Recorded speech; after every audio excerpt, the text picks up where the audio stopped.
Hello and welcome to a brand new episode of the Nerdpocalypse podcast. I'm your host, Jay. I'm here with my co-host, Micah. Hey. Terrence. What's up? And special guest, Carrie. What's up? All right, guys, we're back. There is, in fact, plenty to talk about this week. Of course, Science and Tech is back. Lightning Round, movie and TV news. Question of the week is also back. What the fuck? Brought to you by JTD is back. And, of course, trailers.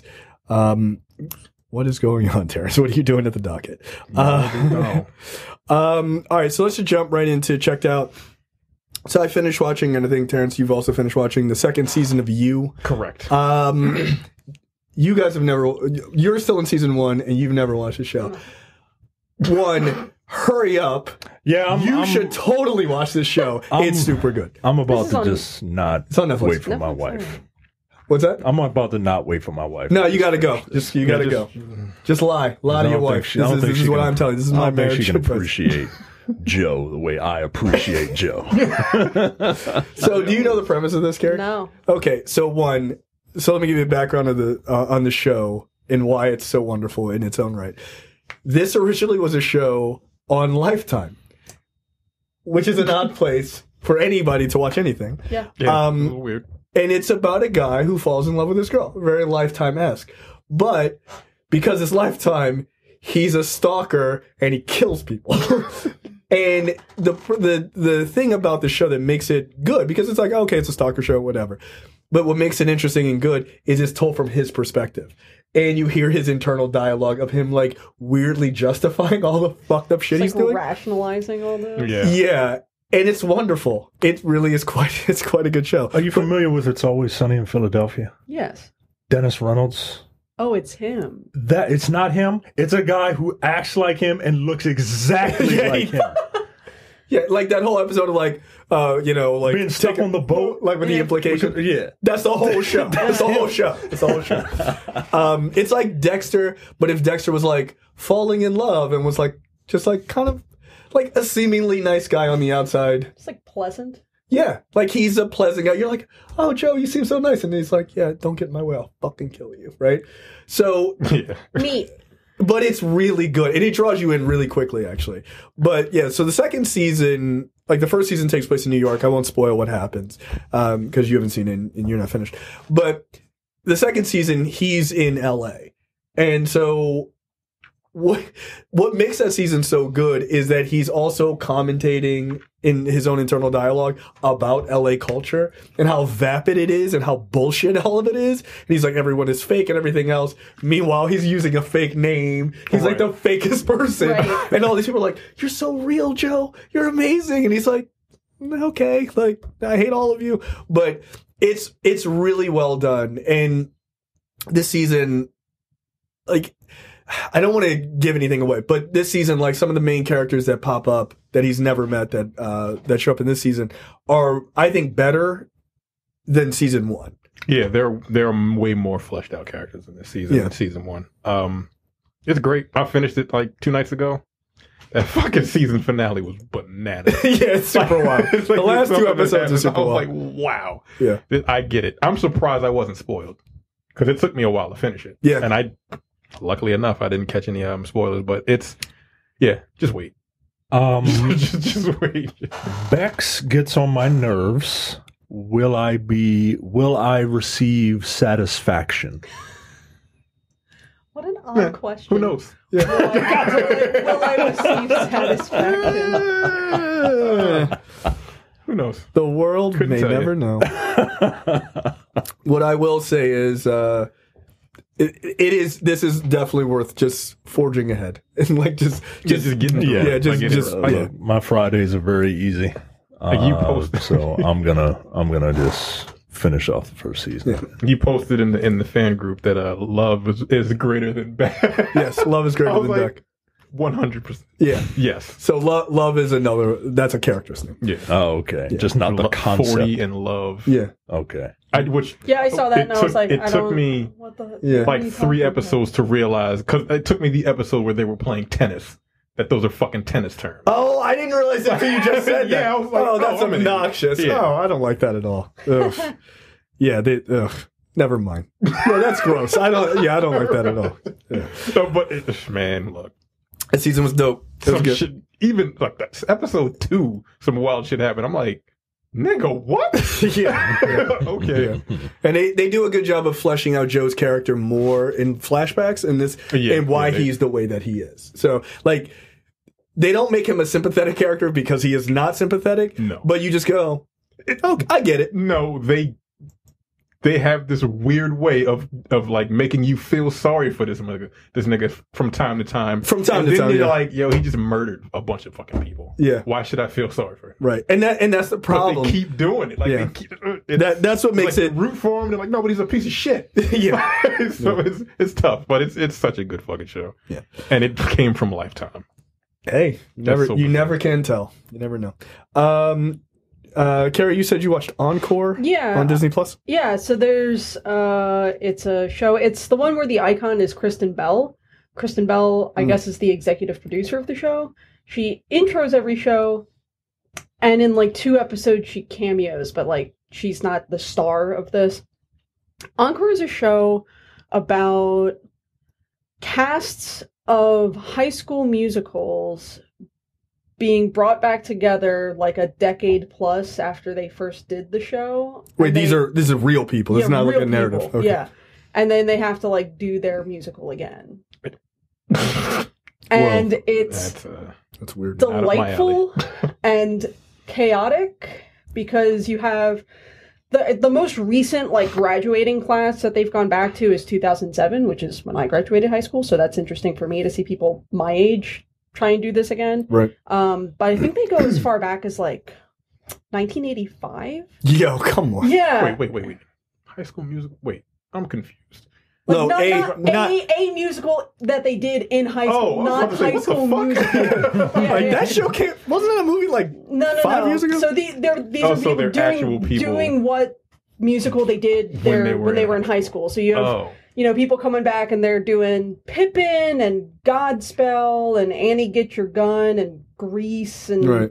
Age 5. Yeah, that would be incredibly hard. Fucking mother coming back to do a fucking High School Musical. Yeah, I mean, you've got folks like legit. They were like in their 50s now, and they're like, "We're doing Godspell," and I'm like, "All right, like we're gonna do hair with nudity." Oh man, no, don't do that. Well, and it's fun because it's like they throw it together, and of course they've got the Disney budget backing them, so.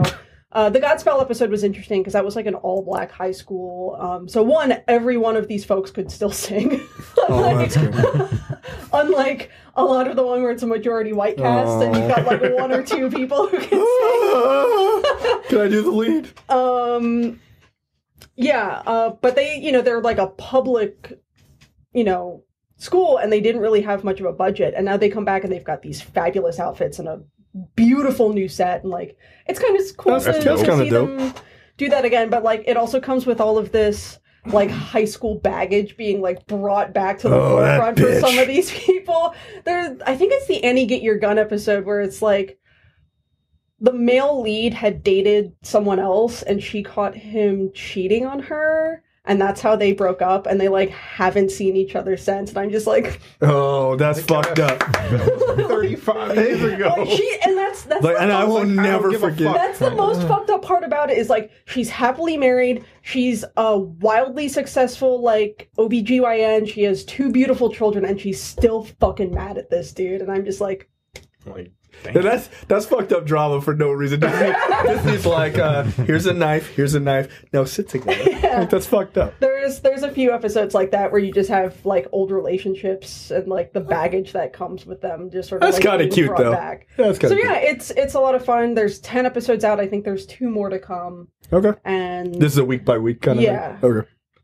All right. It's a lot of fun, particularly if you're into musical theater as I am. So there you go. More on that later. All right, science and tech this week. So have you guys ever seen the movie WALL-E? Yes. Yeah. I was going to make that comparison myself. Actually. Yeah. This is wildly unacceptable to me. Segway introduces the Segway S-Pod vehicle for seated riding. or what other people call a wheelchair. These fucking nerds are like, this thing's amazing. It goes 24 miles an hour and all sorts of. I'm like, yo, it's just a fast wheelchair. It's a fast wheelchair. I'm like, this technology is incredible. They call it a game-changing personal transporter, a wheelchair. And it does go 24 miles an hour, which is that's pretty quick. I'm not sitting in this thing doing 24 miles an hour. I would sit in this thing and go 24 miles. I want to see it go 24. Maybe on a closed course. Yeah, like, I'd do that. No, I'm driving around. How do I control it? It's got a little he's got like a little joystick on the side. So we are one step This closer. nigga's sitting in a chair with a helmet on. Yeah, because he doesn't want to. Yeah, don't want to seatbelt. How stupid does that look? It doesn't have a seatbelt that I can tell. Which at 24 miles an hour, yeah, you feel like you need a want one. Yeah. If you got to wear a helmet, you should have a seatbelt. Yeah, I don't see a seatbelt in this picture. We are one step closer to the '90s Charles Xavier chair. We're not far. Just paint that thing yellow and put an engine in front of it. Put an X on the side. And then that's it, man. Look, it's not a bad idea. That's a pretty deep cosplay. If you could somehow figure out how to get it so you couldn't see the wheels, Yeah. And just have a cruise. Yeah, that's not bad. Yeah, you just put like some sort of hub on the thing. Yeah, you can work it out. Yeah, you can do it. You can pull it off. By the way, that needs to be a thing in the X-Men movies in the MCU. They got to give them the floating chair, right? They have to. You got to you can't just have them in the fucking regular wheelchair. Get out of here. The Segway's better than that. I was going to say, wheelchairs, manual wheelchairs, I don't think have changed that much. No. In the last 100 years. Not just really. the material. They're miserable, it seems like, to be in. And I feel like this would be a boon to the community that has to be in a wheelchair. But these are just rich white people. Yeah. I don't want to walk. Disrespectful. Like all this this fucking walking. this seems goddamn really, homeless joke. Right? This seems really disrespectful. Look at me. I'm so rich I have to use my fucking legs. Oh, fuck off. Yeah. So let me ask you a question. Is it somebody had said to me once, they got offended because they wore glasses, and they got offended because people were wearing glasses as a fashion statement with no prescriptions, and they're like, yeah, you don't just get in a wheelchair as a fashion statement. And I was like, well, that's a stupid comparison. But now I 100% get it. It's not, don't do this. This is disrespectful. It feels fucked up. Your legs work. Yeah. Also, this is going to breed. This is way more disrespectful than people who wear glasses. Oh, 100%. I can understand the argument now. Honestly, I understand people who wear, lensless frames as a fashion statement, because I know that my face looks completely different. I feel like fucking Clark Kent. It does, it frames your face. Yeah, it frames your face in a very specific way. Yeah, when I wear my glasses, I look smart. Yeah, that's why I haven't gotten LASIK, because I can't imagine myself without this on my face at this point, because I've had these on my face for 22 years. Yeah, my sister does the same thing. She wears her glasses all the time. Yeah, she doesn't really need to. See, but she's been wearing them. You've seen how bad my prescription is. Yeah, that thing. I'm like, what the fuck is going on here? But yeah, she. I think she's. I don't know. Whatever. She can't use them without reading. She needs them to read. Okay. I use mine when I need to do close reading work. Yeah. This seems disrespectful. Yeah, this is fucked up. Yeah. You got so much fucking money that you can't even be bothered to walk anymore. Not even walk. Only poor people we're just walk. asking you to stand up. Yeah. Just get a regular Segway, nigga. Come on. Yeah, the Segway standing up on that. The Segway was already offensive. Yeah. That you didn't feel like walking. Now you don't even have to stand. I never saw a lot of them out in the wild, but every time one passed me, I wanted to just push them niggas over. Yeah. No, that's how I felt. I want to just shove a stick into one of those wheels. I'm like, all right. The only people who should have Segways, I feel like, are security guards. Yeah, they got to get somewhere quick. Yeah, that makes total sense. But they don't look very intimidating. A lot of Segway to they're gonna give them these chunky cops around the Inner Harbor. Yeah, hey, slow down. Yeah. You weren't going up that hill. Damn, now kids. The security guards gonna be sitting in this fucking thing. Like that episode of Seinfeld. Gave him the fucking chance, like, and he fell asleep. Sleep. Yeah. This is not. Yeah, I don't. good. I don't think this is cool at all. I would like to test it out though, because I just want to see what it's like to go in a chair that goes 24 with no Shit. seatbelt on, with a helmet. Yeah, the fact if Can you got to drift in that? That's the first thing I would try to do is drift. I can't imagine. I feel like there's got to be upcoming YouTube videos of people using these in like skate parks. Yeah, because those tires got a bit of tread on them. Man. Yeah, they're a little not, rugged. They're not meant for just like city miles. Like these things are built for. They're built for speed. For speed. I've got the need for going moderately fast in a wheelchair. Like, yeah, this is lame, and like you look like a dork in this. Yeah, that's the thing. That's the worst part. You look like a fucking dork sitting in that thing like with a helmet on. Like this one, I might want to fight a nigga. Like, get out of the truck. If I ever see an older white man riding around in one of these, Who's perfectly capable of walking, I'm gonna beat the shit out of him. Like, I think this Just needs lift the front, I just think dump them out the hospitals back. need to get these. Yeah. Like, if you're gonna do it, like hospitals should just buy a bunch of these. Well, they were saying that they are planning on eventually, or they're thinking about eventually selling these to regular consumers, but they're most likely going to sell them in sort of closed environments like big campuses and shit like that. Still, like, right, but like, okay, you're fucking lazy, dude. like, oh, you're doing a tour of a college campus. Yo, just walk. You're 18. Come on, man. From Futurism.com, Segway's new vehicle crashes into wall during CES demo. That's all I needed to hear. Good. So it's got less technology than a Roomba. Good job, everybody. Like, I thought you controlled it. Right? You do. So what the fuck was that moron doing? Going fast and or furious. Yeah. Did he just? Okay, Yeah. fine. Look, I can tell you right now, if you're a guy and you're interested in a woman, this is not the move. Have you seen my Segway S-Pod? And she's like, wow, can you hear the moisture leaving my vagina? Yeah, get away from me. You imagine it walking up to a woman in one of these? I can't. Just I roll can't. up. Hey, ladies. It's like you want to go in My lady, Yeah. you want to take a ride? It's like I'll pick you up at 8. In what? In my Segway S-Pod. Like, no thanks. This is awesome. I'm fine. I can't wait to go visit Micah and his wife in their fancy part of town and see these driving around town. No, we don't live in a fancy. Yeah, part. you do. Yeah, it's fancy enough for these. Yeah, it is. Don't lie to yourself. No, I think I would be really angry if I see this in the wild. Like, I think I would like legitimately want to fight that person. I get angry when I see throw a rock. able-bodied people. I get angry when I see able-bodied people get into like the little carts. The carts at like Walmart. and Yeah, shit. like- I don't like that. Oh, shit. no, that's like, don't do offensive. that, yo. That's for Fuck that. people who Don't are not do it. able-bodied. That's ableist, right? Is that ableist? Is that what that word means? I don't know. When I was in college, I did that once, but it was like 2 a.m. You were high, weren't you? A little bit. I'll allow it. Yeah, I'll allow it. don't do that shit on. Because I feel like Of sound-minded 55% of the time, able-bodied people, especially young people, get into those things. They are either drunk and or high. Yeah.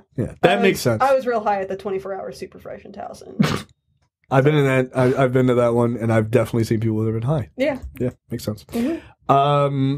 All right. Let's jump right into lightning round, but make sure you go to the nerdpocalypse.com/Amazon. Use that link whenever you buy anything on Amazon. We get a little bit of a kickback. You don't pay anything extra, and it does, in fact, help out the show. All right, Micah, take it away. Last summer, it was revealed that Amazon Studios had landed the rights to develop a TV series based on the Jack Reacher character in Lee Child's best-selling book series. Now, the project has been officially greenlit. Nick Santora? Yep. Okay. That's too close to Santorum. That's fair. Best known for his work on Prison Break, Breakout Kings, and Scorpion, will pen the series as well as serve as executive producer and showrunner. The first season... That NBC show. Yeah. I think NBC, I don't think so. CBS. It's one of those. That was a hacker show or whatever? Something like that. Yeah. Didn't it star like Robert Patrick or something like that? Probably. I don't know. If it was CBS, probably. The Or first Gary season, Sinise or one of them. if it's not Jag, I don't know what it is on CBS. Yeah, with Robert Patrick. That show's been off the air for like 30 years. The first season will be based on The Killing Floor, the first novel in the Jack Reacher series. Is anyone excited for this? I remember Jack. He read the series. Yeah, he was big on the Jack Reacher series and not big on the films because the book series described Jack Reacher as a mountain of a man. Yeah, he's like 6'4", like 250. He's and huge. basically White Sagat, right? and Tom Cruise is not that. Yeah, Tom Cruise is you not know- White Sagat. Watch yourselves. Slow down. He's almost 5'7". Wow. Wow. Anybody excited for this? I am. would watch it. You know what? I am actually, because I actually really enjoyed the first movie. Like, Tom Cruise size aside, I actually enjoyed the first movie. I thought it was pretty good. Is that now? How much of that is because it was Tom Cruise? Like, would you have enjoyed that movie I if think it I would. was Jeremy Renner? Oh my God. I mean, I don't know about that, but I did. Although I like Jeremy Renner in some things, I don't see him in that role at all. That would be weird. But yeah, it's a pretty enjoyable movie. Who do you see in this role? Honestly, what's Liev Schreiber? Guy who played Ray Donovan. He's fucking big. Yeah, yeah. Yeah, He is Sabretooth. big. Yeah, he's a big dude. But I don't know. I don't know what age. God, they're he gonna was be. so wasted on Sabretooth. Yeah, he really was. They really kind of fucked that one up. But yeah, I mean, somebody of his stature. I don't know who you pick. Maybe you pick an unknown. I don't know. But considering what Amazon did with Jack Ryan, yeah, That's the only reason I'll give it a shot because I've really enjoyed Jack Ryan. I'm very pleased with that series. it's good. And I Jim from The Office. Like I've never seen one solid episode of The Office, but I know Jim from The Office I is have watched that doughy like Yeah. Jim every Halpert. episode of The Office. everyone tells me it's good. It's funny. It's fucking hilarious. But I just see that doughy guy with the double chin, and like they turned him into a badass, Yeah, he's so good on a that show. badass computer analyst. What So movie was that he was in that I saw? 13th Michael Hour. Fireplace. Oh, 13th Hour. 13, Yeah, he 13 was hour. kind of a badass in that movie too. That's where his that's where his badass it started began. there. He wanted to be I was Captain like- America.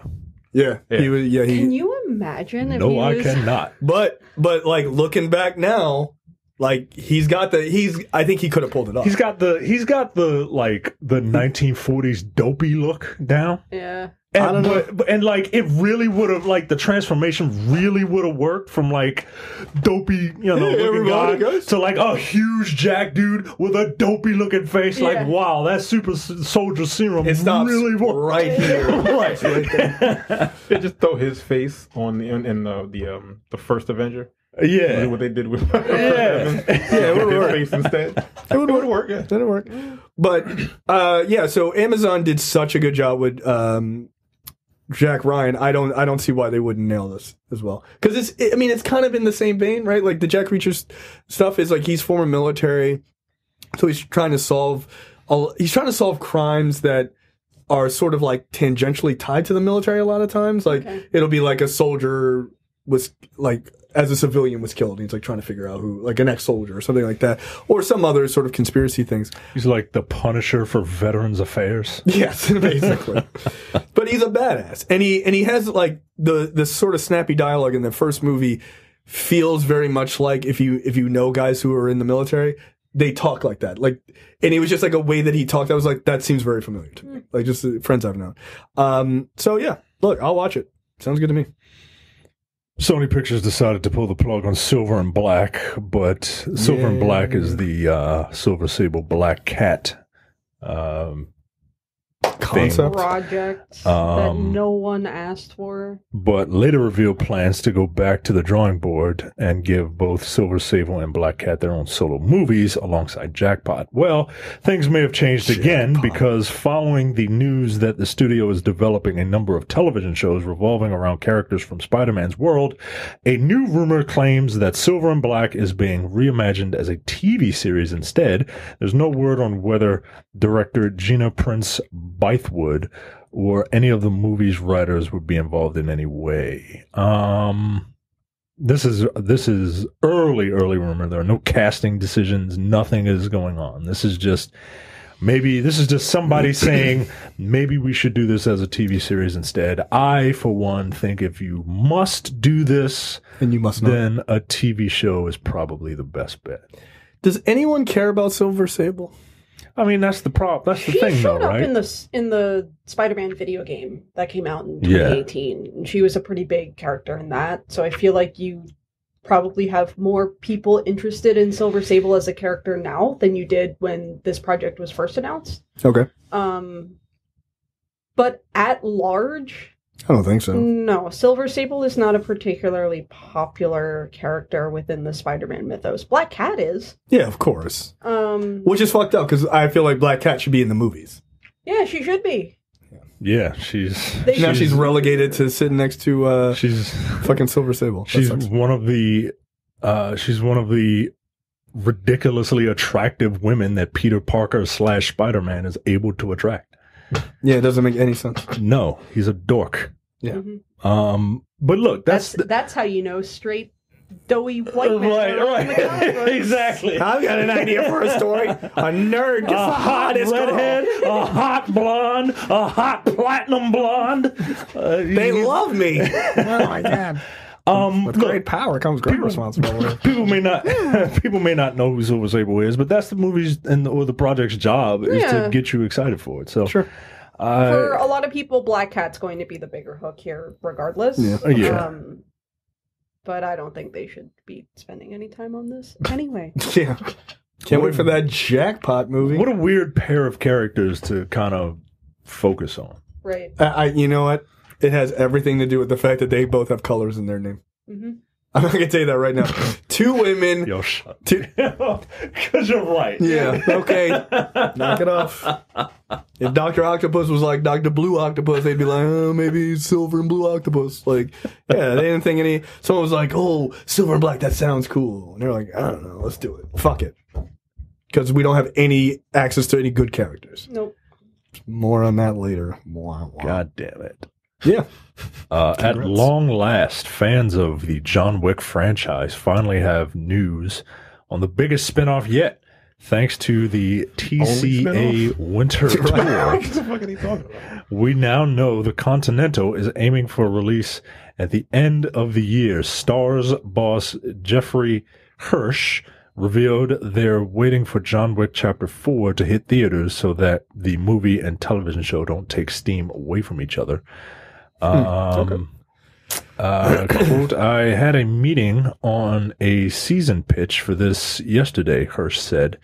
We like the group of writers, unlike Tyler Perry, who doesn't like writers, and we're trying to get in the right place so it doesn't interfere with the motion picture. It will air sometime after the fourth movie. We all talked about when John Wick... when John Wick first came out and the Continental concept of, a haven for hitmen. Yeah. We all talked about how this would be a cool idea. Do you still think it's a cool idea? Are you excited for what this could possibly be? Is this going to actually have a narrative, unlike the movies? I like those movies. They don't have a narrative. I mean, like most action movies nowadays. Come on, no. I'm not gonna let you do. They don't have narratives. Action movies don't have narratives. What's the last action movie outside of the John Wick movie recently that had as little of a narrative as that movie did? I don't go to movies often. I'll think of some.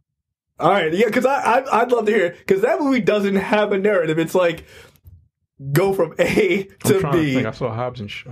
That had a narrative. It was a bad narrative, but it had one. It was dumb. It was dumb. Yeah. John Wick 3 didn't have a narrative. It didn't have I one. love that movie, but good God. Yo, just rewatch it. You're like, what's the story? It was literally a video game. It is. He went from the streets of whatever fucking, from New York to the desert. Back to New York. Back to New York. He cut his finger off in the process. The Raid. That's fair. But it's got a sliver of a story. You had to get to the top of the building to save his brother? You get to the top of a building. How is that any different from... No, it's not. By the way, I'm not arguing that. That is exactly what I'm talking about. That didn't have a narrative either. It's like Kung Fu, the video game. Save your fucking the girlfriend. Right. Just get to Mr. X. That's all you had to do. Just get to Mr. X. I'm saying, if the action is good enough, I don't need a narrative. But I need, for a TV show... a TV show you need. You got to give me something, I'm not watching... I'm not, like... What's that show that was just, like, all crazy action on, like... It was, like, on TBS or TNT or something. It's like a dude with swords and shit that some people liked. I can't remember, but I couldn't take the show... What, Into the Badlands? Yes. I never saw it. Yo, that show... There wasn't a narrative? I don't know. I never watched it, really. It was...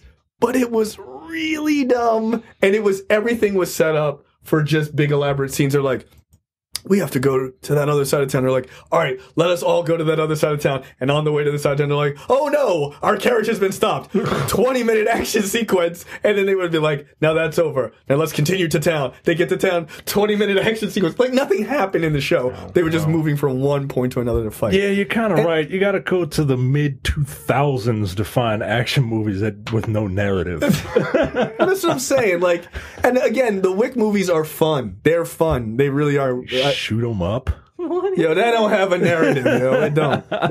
Like, knock it off. She had a baby. He at wasn't one point. protecting the baby? Yeah, he was. Yeah, that was the whole plot. Yeah, he has to protect the baby. Dumb.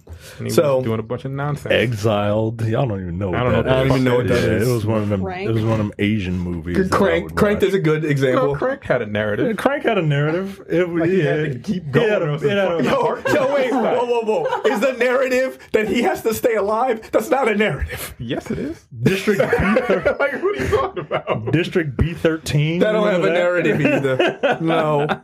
That's the parkour one? That's the parkour movie, yeah. I don't know what the fuck that movie was about. Yeah, because it's in French. It was like a cop and a parkour dude was helping him. Yeah, and they were like trying to stop a nuclear weapon from being in the ghetto or some shit. It didn't make any sense. That's the story. I'm not making that. It's a story.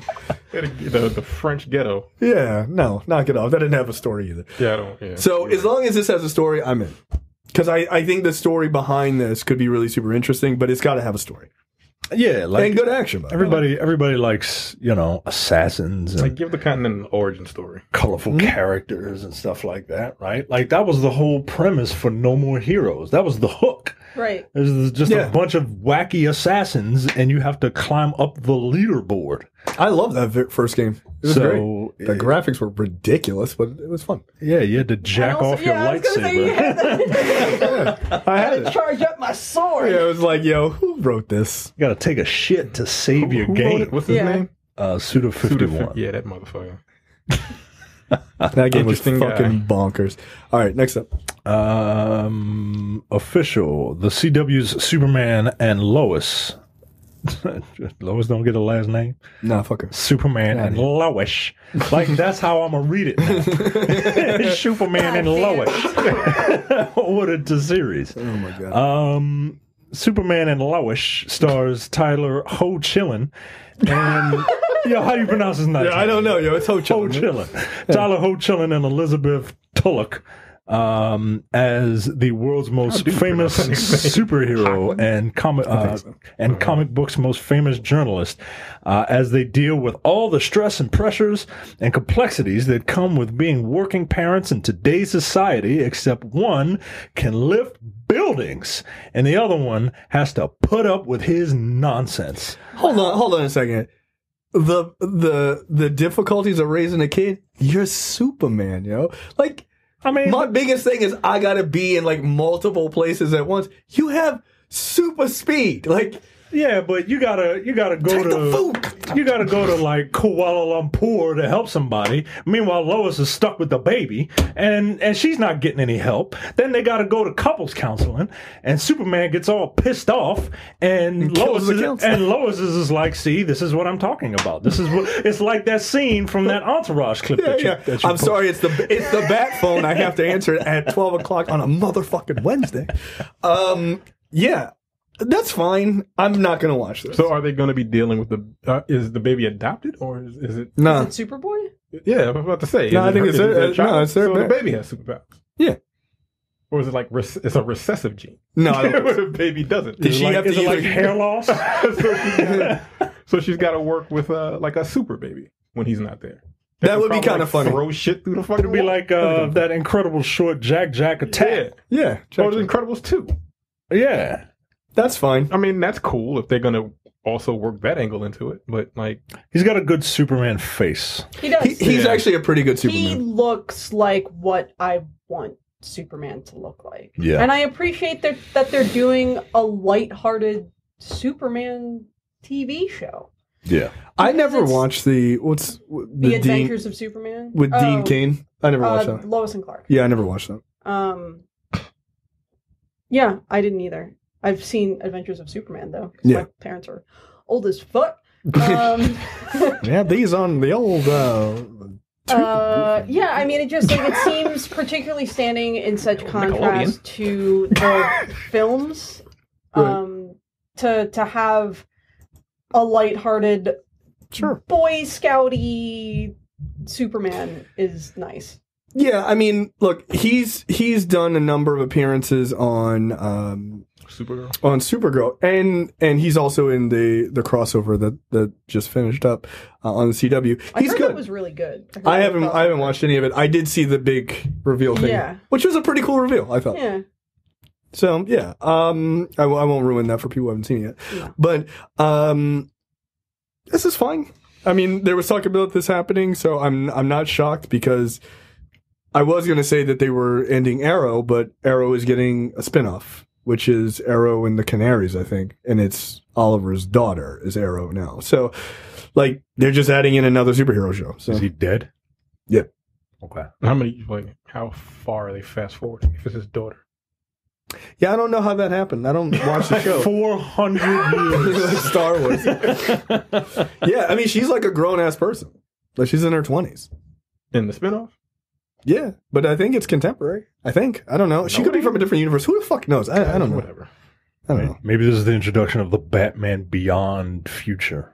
No, I don't think so. God, I would so enjoy a live action Batman Beyond. I think it would be Would fun. you prefer a movie or a television show? I don't even care. I just really like Batman Beyond. I And his bastard son. Yeah. Yeah. Terry McGinnis is my favorite Batman. really. Yeah. I've never watched through the whole series. I Yeah, did I see the was ending, which was pretty fucking wild. 9?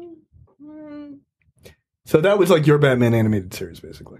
I watched the Batman animated series when I was a kid too. As you I should. watched a lot of Batman and Superman, the animated series. as you should. Both of which were really good, but I Yes. just remember particularly enjoying Batman Beyond. It was a cool But concept. Batman Beyond is like so Y2K. Like everything about Yeah, that it show really is. Yeah, it really It's is. very 1999. Like, oh, we're in the future now. They're like, modernity is really important to them. Like we get it, guys. Yeah. Everything is fucking squares and shit. Right. This weird minimalist future. Yeah.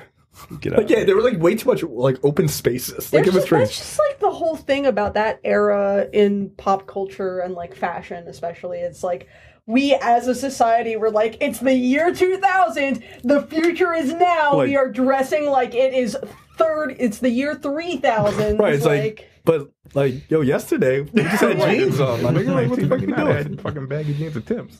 Yeah, so they're like, no, that's over now. It's like, that's okay. over. Throw those Jenkos in the trash. Jenko jeans. Take your friends from underneath them and throw them in the trash. All right, next up. This is a fast story.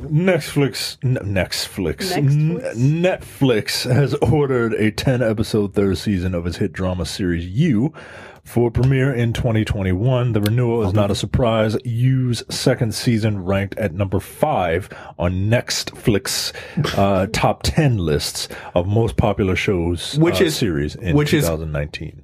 In 2019, which is crazy because it came out on December 26th. Yeah. Yo, that's nuts. That's how popular that show is. It also has a strong social media presence. No shit. Yeah. The memes are what has carried that show into the fucking stratosphere. Memes are fucking hilarious, dude. I can fix you. I can fix you. Fix you. Yes, you can. All right, and last, but certainly not least. Last up, new details for the Green Lantern series coming to HBO Max for some reason. A few months ago, we learned that producer Greg Berlanti, Arrow, The Flash, Supergirl, Titans, Doom Patrol, he has done a lot. Yeah, that's the thing. I don't know if you know that. That's right, Yeah, he developed you. Greg Berlanti was developing 2 new DC projects for HBO Max. These projects include Strange Adventures and a Green Lantern series.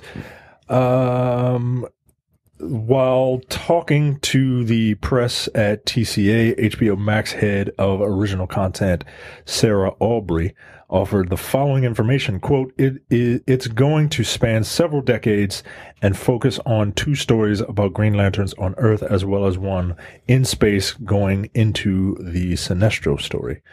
That sounds like it could be an epic and that sounds like it could be an epic and ambitious series, and I'm totally up for it.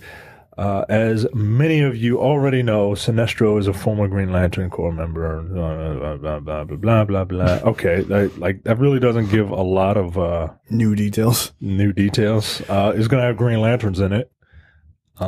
So, okay, here's my fear. What kind of budget is this going to have? I mean, it's HBO Max, right? Right. And so it's their streaming service and everything else. And that's very cool.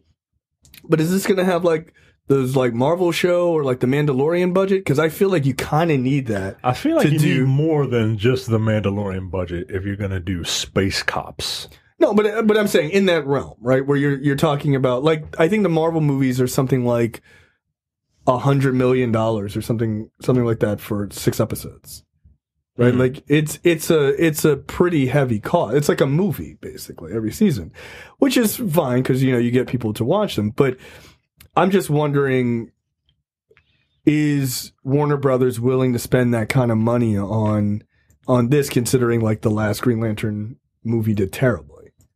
I hope so. I mean, I hope so. I mean, Greg Berlanti is in it, and I've read all his credits. I think he is deserving of that money. If he goes to Warner's and says, hey, I created a show on Lifetime that is number 5 on Netflix's best, most watched shows in 2019, and it was on for 5 days. Yeah.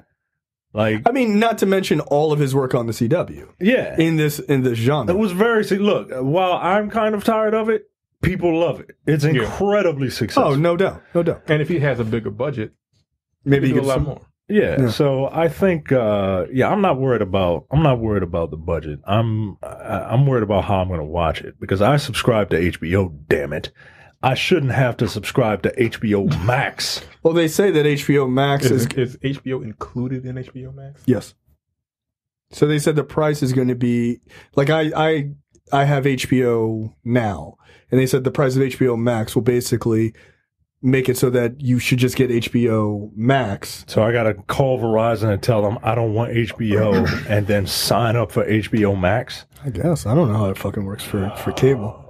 Maybe you should cut the cord like everyone else in the fucking modern day. No, not doing that. Yeah, so you got like a AAA? Yeah. Of course. How often do you use that phone? What's a phone? Okay. Okay. I just thought I'd ask. But you're a new, so they got you for how much is it a month? $200. Yo, you're insane. Yeah, you're insane. Yeah. You just moved. You just got it. Yeah. For it's $200 a month. Yeah. Are you lying to us for a fact? I'll show you what no, it is. don't, because it's going to make me cry. I don't want to see that, but like, you knew. Yeah. And it was still 200? Yeah. You didn't. So what's the cost? How many boxes did you get? 3. Why? I need 3 boxes. For what? The lower level, the bedroom, my office. Yeah, those 3. Wait, you got a cable box for your office? Yeah. Do you watch TV? How much you watching cable in your office? I need my space. I gotta get away from them sometimes. You watching cable? Watch TV. Yeah. You do? What are you watching on cable? What are you watching on cable? A lot of HBO. You're an idiot. You're an idiot. You just get an HBO subscription. Yo, it's $15. Look, we cut the internet. No, we cut the internet at the old place, right? Right. And my wife was looking for something to watch, and she was like, oh, there's nothing to watch. I said, we have Netflix, Hulu, Amazon. You got all this stuff. But I want to watch This Is Us Now. Yeah, This Is Us is on Hulu. Yeah, but it wasn't on right now. But you just click This Is Us. Like on demand? It wasn't on live. But what does it matter? Well, what happens when she wants to? It wasn't on live. She had to wait a day. I'm done. Fine. Y'all are That's nuts. cool. Yeah, that's cool. Look, it's just easier. Right? It's easier. Y'all don't have to live with what I have to live with. It is easier. Trust me. That's crazy. I get it. But like, yo, it just boggles my mind that you're a new customer. And they was still like 200. Nigga, like, god damn. Yeah, he's supposed to give you like 75 for a year and then rake you over the coals. Right. That is not supposed to be 200 for like 2 years. Yeah, it is 200 for 2 years. You're an idiot. Because you got those 3 boxes. Boxes Yo, are like $12 a piece. We got 1 box. One box in my house. You know what's hooked up to the basement television? On my PlayStation 4, because I'm an adult and I know how to use Like I'm thinking your PS4 PlayStation will be correctly. hooked up to the TV in your office. No. The PlayStation is going to be hooked up downstairs to the big TV. What about the Xbox? What about it? There are no games. Is that what you use for all your? I don't use it for nothing. No, I mean like your PS4 for like streaming shit. Or do you have like a Roku or a? No, I have a bunch of useless technology that I use. Yo, you are insane. What is the Verizon has YouTube and Netflix now, so I can just look be at Verizon. like, hey, On the box. Netflix, and then just bam. Let me ask you a question. Do you know what You the had to cost? get one of those fancy ass remotes. Yeah, oh yeah. I can't be bothered. Look. If white people can't be bothered to sit down or to stand up and move, I can't be bothered to push more than one button to find my HBO. I mean that's kind of dope. It really is, like especially because I don't know what any of the channels are yet. So I'm like HBO. And then it just turns into Does it go to the HD version? Or do you have to say HBO HD? We don't have any SD stations. Screw that. Like, Finally. I don't think that's how that works. No, we don't. Huh? No. Are you sure? Have you Yes. turned the TV on yet? Yes, I've turned it on. We don't have any weird like 480i stations. No. That's just ridiculous. No. Can I ask you just a quick question? Yes. Do you know what the cost of your cable bill is going to be after the deal of $200? I'll deal with that when I do. I don't know, 2 years. I don't want to worry about that. Yo, it's going to be like $350. It's going to be insane. Yo, that's bananas. Yo. Since you feel like flushing away money, I got some bills I gotta give get me paid. like $20. Like, what the fuck? Yo, I'm going to send you a couple bills to you. Get out of here. Send them your way. All right. That really boggles my mind. $200 is like, crazy. because again, like you didn't finesse them niggas enough. Well, The ever-growing... I did it online because I don't like talking to people. well, yo, what are you doing? Yo, I don't like talking to people, yo. And yet here you are. Exactly. I'm talking at them. They don't count. That's totally different. Oh my god, you're a fool. Movie and TV news this week.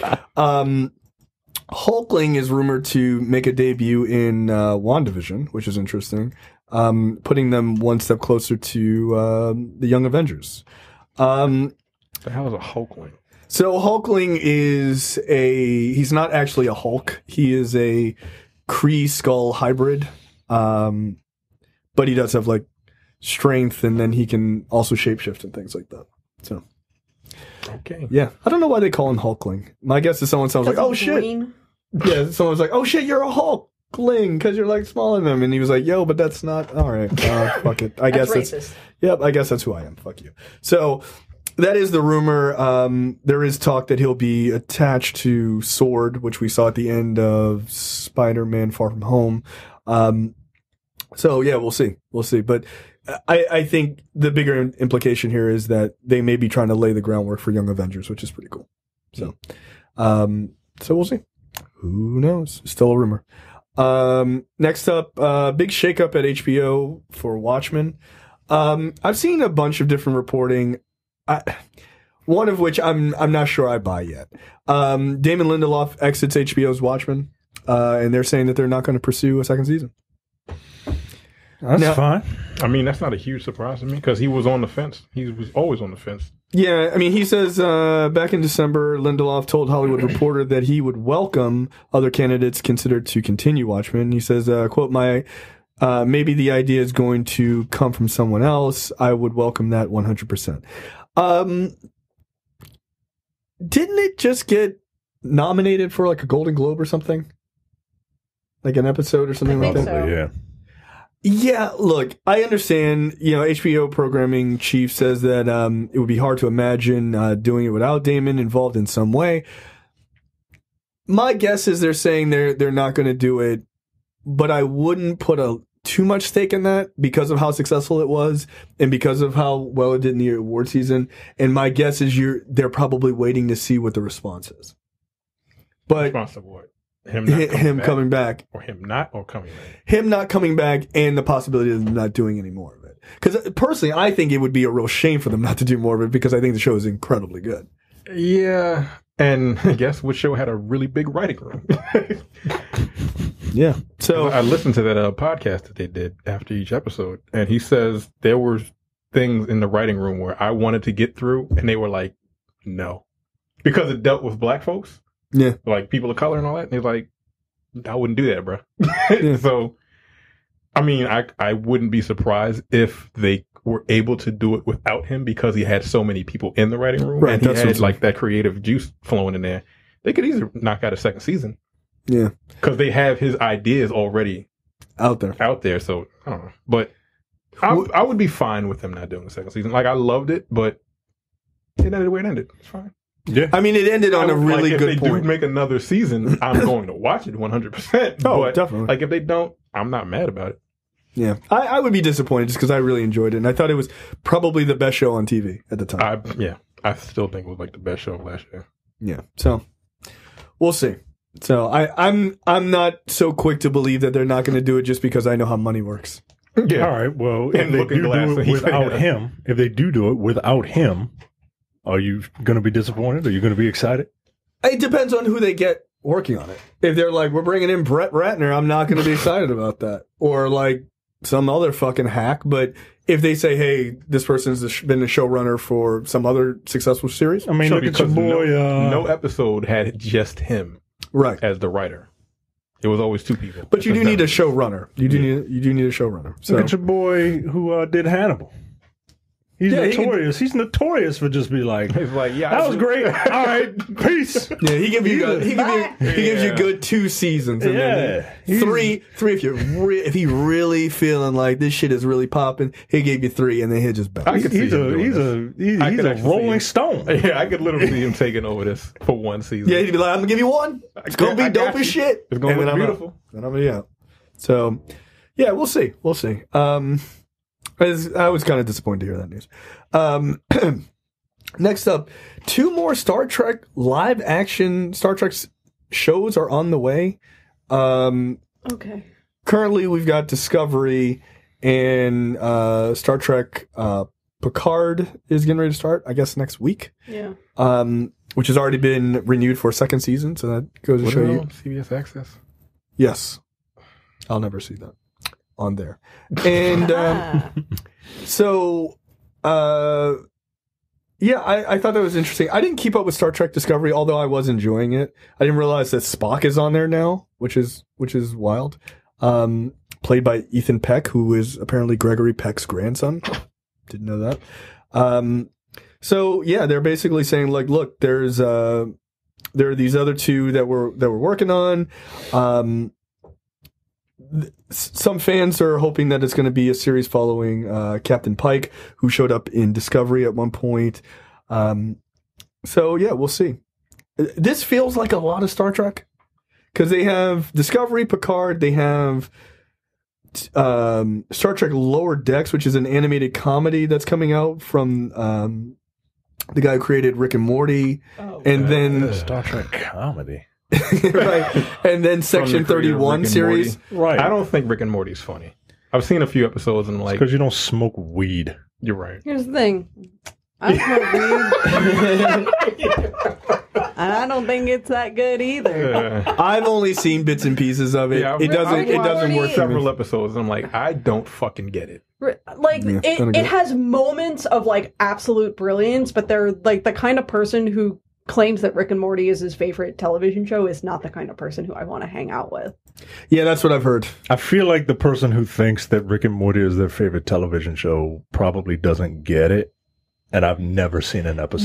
They really probably think that they do, but they also probably think that the show is, like, far more Rick and Morty. highbrow and intelligence, and only the smartest people know how to understand the humor of Rick and Morty. Isn't it Rick just and making Morty fun of feels Back like- to the Future? It feels like the Fight Club of cartoons. It is. Yes. Yeah, that feels. That's probably That's pretty apt. exactly what it is. Yeah, I watched a few episodes after I saw those clowns like jumping up and down on like McDonald's For the Looking for Szechuan. Szechuan sauce. Szechuan sauce, and I'm like, I watched wanna that clip. fight you people. I watched that clip and I was like, I'm never gonna watch this show. Yeah. Yeah. I watched it to see what the fuck was going on. I'm like, sure, I'm not white. Yeah, it feels like a very white, Yeah, like I'm early not a- 20s Mm-hmm. guy show, Mm-hmm. and that's fine. You know, I mean, they need things too. You got to look out for them. No, they don't. Yeah, no, they Yeah, don't. sure. Where's I where's white entertainment television? Wet. That's gross. It depends on what. Anyway, yeah. So then there's also Section 31 series, which will star Michelle Yeoh as well. So okay, so that's 4 current or 4 soon to be series, and then an additional 2 live Concurrently? Didn't action. they used to do that though? Didn't No, like, like- during the era of No, they- like the they- later episodes of the Next Generation? Didn't like all They those had Star like Wars Deep series? Space Nine, and then but Star those Trek. were they came after one another. Oh, they weren't concurrent. Yeah, no, like they Oh, may have okay. been with Like, like the there might last have been, like, a season, little- and a they little like bit of overlap. overlapped, But a little not- bit, but like not Oh, like okay. at the same fucking time. That's what I'm my saying. mother used to watch all those shit. Yeah, that's what I'm saying. Like we've never had this many overlapping Star Trek series at one Oh, time. you got to build a multiverse so that everyone can come together and interact with one another. Is this going to be? Are they going to have a yearly crossover like the CW shows? Yep. Because this is the television equivalent of like a cinematic universe, right? This is Yeah. what they're doing. I guess I'm not that mad about it, but It's like I'm not mad because I don't care, but like at what point do you get to oversaturation of like everything? right. Yeah. Like we keep getting all this news about this show is going to come out with multiple versions of it. I'm like, Yeah, it seems like it's too just much. because this version came out and everyone loves it, yo, maybe you should like wait until you see if See if it everyone works. loves Picard first before you start developing all this other shit. You're just wasting time. Right. I feel like Discovery and then doing Picard makes sense, right? Like Discovery was popular, people seem to like it. Yeah. You know, some people are on the fence, but overall people were excited to see Star Trek again. Picard makes sense. Like that's a built-in property. I mean, Yeah. fucking Patrick Stewart, people are going to watch a Star Trek show. Maybe wait for it to come out Yeah. before doing so much We're other doing stuff. a comedy cartoon. Yeah, I don't understand that at all. And all of this is to attract people to CBS All Access. Yep. Which is it's not going to work for me. But I do want to see what Picard is like. And I was enjoying Discovery, so I'll get back on that. But I watch things very slowly these days. Next up, Colin Trevorrow's script for his Star Wars movie Episode 9 have been leaked to the internet. The title of the movie was going to be called Duel of the Fates, which is a better title than Rise of the Skywalker. Yes. 100%. Yep. Side note, I What a posted. terrible fight sequence. I bet it'll be better. So here's the thing. I posted in the fan group. There was sort of a video essay on YouTube about like some of the writing issues in the Last Skywalker, which I thought was interesting. I watched it, and so I The posted Last it. Jedi or Rise? Or excuse me, Rise of the Rise of Skywalker. Rise of Skywalker. Sorry. So it's a really good sort of video essay. The guy really kind of knows screenplays really well. I think he's a writer as well. But one of the things he points out before we get into this was that it doesn't make any sense that Rey would call herself a Skywalker, except for that name is important to us as the audience. Yeah. Because it was like she had a tumultuous relationship with Luke. The other Skywalkers that she knows would be fucking Kylo Ren Yeah. and Darth Vader, right? Like, why would she name herself after that? She had a hard connection, a positive connection with Leia. Why wouldn't she call herself Organa? Yeah. Right? And it was like, that's a really good point, and that's a good writing point. I was like, yeah, she should have said Organa at the end and been like, oh, yeah, okay. Like a positive person that she like really looked up to the whole fucking series. Why would she go to Tatooine to bury the lightsabers?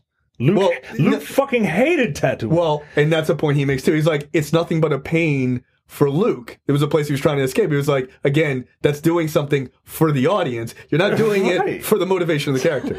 Dude, I'm telling you, you should watch the video. It does a really good job of like, that doesn't make any sense. Someone posted a good meme of like Force Ghost Anakin just like making very pained faces at the realization that his lightsaber is being buried in sand.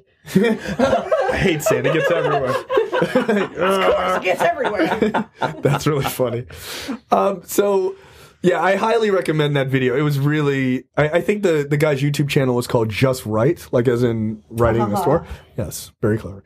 But it was very good. He had some pretty good breakdowns. I read through some of the script. Yeah, this is actually interesting. I don't know if the actual movie itself would have been better. It would have been better. I would argue the story makes more sense. Better.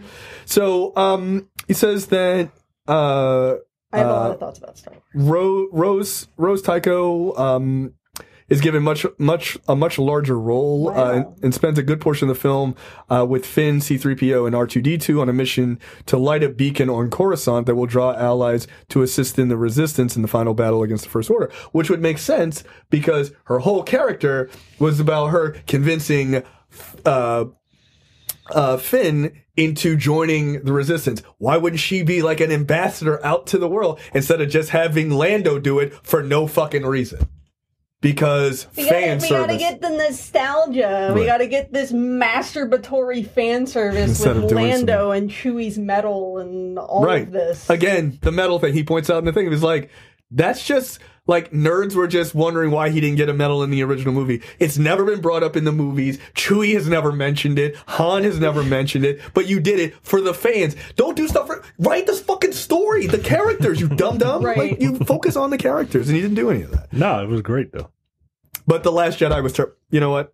Don't it was the best one. It is the best one. The Last Jedi is the best movie of the trilogy. It is. I will actually fight you in person if you try to argue otherwise. Like, just like story-wise, it's just a better story. It is. It's just a better story. So it says, meanwhile, Rey, Poe, and Chewbacca head to a distant planet to find answers that may help Rey figure out what to do with this whole, and as the article says, gesture wildly situation. Much of the story is different. The characters of Zuri Bliss and the adorable internet fave Babu Freak are absent, which is a shame because I like both of those characters. I thought they were cool designs. Yeah. Interestingly enough, and this goes to a point that we've made before, in this fucking script, the Palpatine is not in the fucking movie. Yeah. Because they came up with that shit after the fact. Yep, 100%. That's why. So Colin Trevorrow was like, I'm out. I'm not doing the movie. And they were like, oh shit, let's write a new thing. And they added Palpatine in as the fucking villain for this. Yep. He was not the villain. I really like this where it's like, Kylo Ren goes to Mustafar, but Trevorrow's script actually follows him there and shows the audience what he's been up to. He gets a Sith holocron, which is cool. That's something that we've seen before, which will aid his plans. But he's being basically taunted by the Force ghost of Luke the entire time he's there, who's saying, this is where the dark path leads, an empty tomb.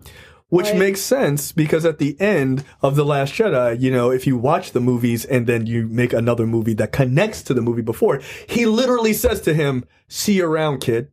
That's what he says, which I was like, cool, Luke will be in the next movie just being like, hey, I'm still over here. Fuck you, Kylo. Like, just fuck with him. Of course. That's what he should be doing. But he didn't. He never talked to him again, which was dumb. Yeah, so they talk about, like, there is one moment that you see a hologram of Palpatine, but it's just a hologram that he made. It was like a last will and testament to Vader. So that's kind of an interesting thing.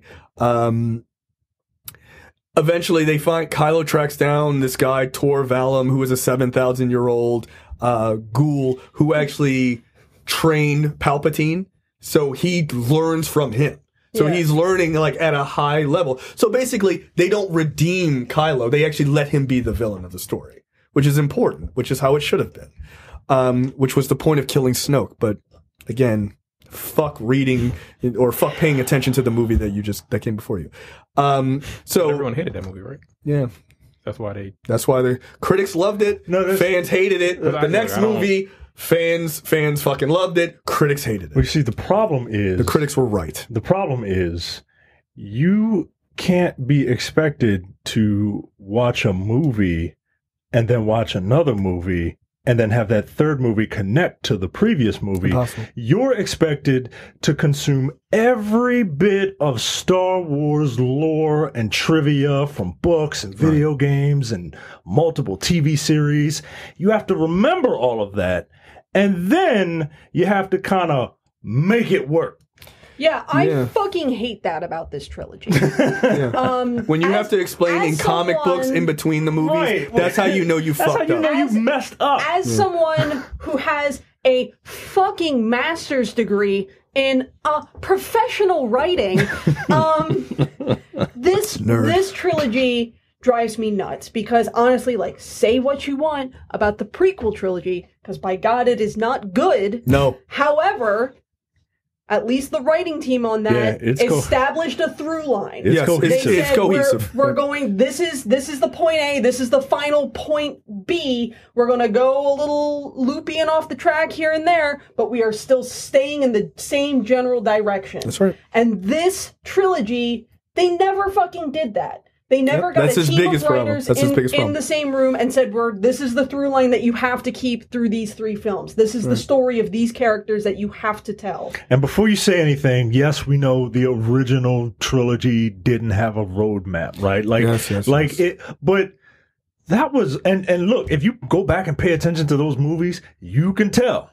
Yeah. However, they still had roughly the same creative team working on those three movies. They still had a guy who had a vision. Right. The sequel trilogy is like three fucking writing teams all trying to run like a blind relay race. Where it's like, run in this direction, and they somehow got from a start to a finish. There is clearly no level of direction from The Force Awakens, from the second that movie starts to say, at the end of all of this, this is where these characters will be. There is not. It is clearly not. Because they were just like, they're literally just building the ship as they're flying it. They're like, oh shit, the wing broke, put it back on. Oh fuck. Like they're trying to somehow land the plane, and they have no idea where the fuck they are. They have no idea. Oh shit, throw Palpatine in. I don't know. You ever play? You ever play like wiffle ball, but then like you take the wiffle ball bat, you put it on the ground, you spin around, and then you're expected to run the bases. Yes, that's what happens. That's what happens. And it's a shame because there are some good elements to this series. I think the three leads are great. I love the characters in this trilogy, but there's a mess. Much. It's a mess. But no, the plot itself is a mess, and it sucks. So but what sucks about movies at least connect. Because I saw the first one. The first two connect better than the second. Than 1, 2. You know, 1 into 2 is better than 2 into 3. Right. What 2 into 3 is a mess. It's a mess. What drives me nuts is that like the prequel trilogy and the original trilogy, like they established a lot of things, and then the comics and novels sort of went in and filled in some cool blanks that didn't necessarily have to be filled, but they filled them in anyway, and it provided extra material for hardcore fans of the series to really like dive into really hard. Right. Whereas this trilogy, if you didn't read like the Captain Phasma comic miniseries, you have no fucking clue how she got out of the trash in the first movie and ended up in the second movie. Like, I don't know that. Yeah. There's nothing in those films even hinting at that. Yeah. There's novelizations of the films are doing a better job at explaining these characters' motivations than the films are. That's a problem. And that's a problem. Yeah. And look, fucking Destiny. Like Destiny, the game, had no story. It did, but you had to go to the fucking website to read it. I'm like, I don't want to do that. Just tell me what it is. And even then, playing. that's not story. That's lore. Yeah. Yeah. Right. And Star Wars lore has always been a big part of what makes this series last, right? Like, I mean, let's get real. George Lucas stole an idea from a Japanese movie he liked, came up with a rough space version of it. They completed a story, and then they just let nerds do the rest. Yeah. All the Darth Bane, George Lucas didn't come up with none of that shit. All the nerds did all that, and he was like, "You right? Boom! Like throw it into Wikipedia, and we're done, baby. Like we're done. All of that shit nerds made up, and that's fine. They did a great job with it. No, I think Rise of Skywalker in its final form has there's too much shit going on. Mm-hmm. It's like Palpatine refers to Kylo and Rey as a dyad, and I'm like, what does that even mean? It's like I gotta go and fucking do research as what a Force dyad is because they're introducing this concept for the very first time in this movie. So with that being said, because you just said like he created the rough outline of the first 3 movies and then like nerds created the rest of the lore. With that being said, remember they had that petition to try to get the rights to Star Wars? Yeah. Are they wrong? Since they made up all this bullshit. I mean, you could make an argument. You can make an There's argument. a lot of fucking books and shit that just it's made mad up. books in the extended universe. So much that they literally were like, these things count, these things don't count. There was so much. Like there was one time I remember a number of years ago, probably over a decade ago, I was like, I'm going to read through the extended universe. I'm going to read these books. And then I looked it up. I was like, I'm not going to do this. No. It was like 4,000 books. Are you serious? The problem with that petition is that petition was started by a bunch of incel fanboys. I want to cut out all the girls. Yeah, that was basically it. But put some in that's got big boobs, but they can't talk, and they like nerds with no muscles. Reasonable people, because they're not. They're not. Like, would they have a case? Let me run Star Wars. Like, would they have a case? Because then they would be able to write a story that everyone loved, right? Because that's how that would work. That's how that would work, right? That's how they think. Like a bunch of fucking Tyler Perry. No, if they had used, we don't need a writer's room. If they had used Trevorrow's script, it would have been a better movie. This sounds more interesting. You know what's really fucked up is that I felt very much the same way about The Rise of Skywalkers after I watched it as I did about Cats. God damn. And for people who don't know, she did not care for cats. I didn't hate Cats. I was entertained by Cats. Right. I didn't hate The Rise of Skywalker. Yeah. I was entertained by The Rise of Skywalker. I was entertained, but there was a lot in real time. I was like, I don't like this. Mm-hmm. I don't like this at all. Mm-hmm. I remember turning to you while we were watching. I'm like, I don't think this is good. No, it's not good. It's not good. I just find it hilarious that people, like, to me, it's like I live in an alternate universe because I feel like people saw Rise of Skywalker years ago and they thought that was The Last Jedi and they were like preemptively like, this is the worst movie ever. But then they saw The Last Jedi now and they're like, this movie's awesome.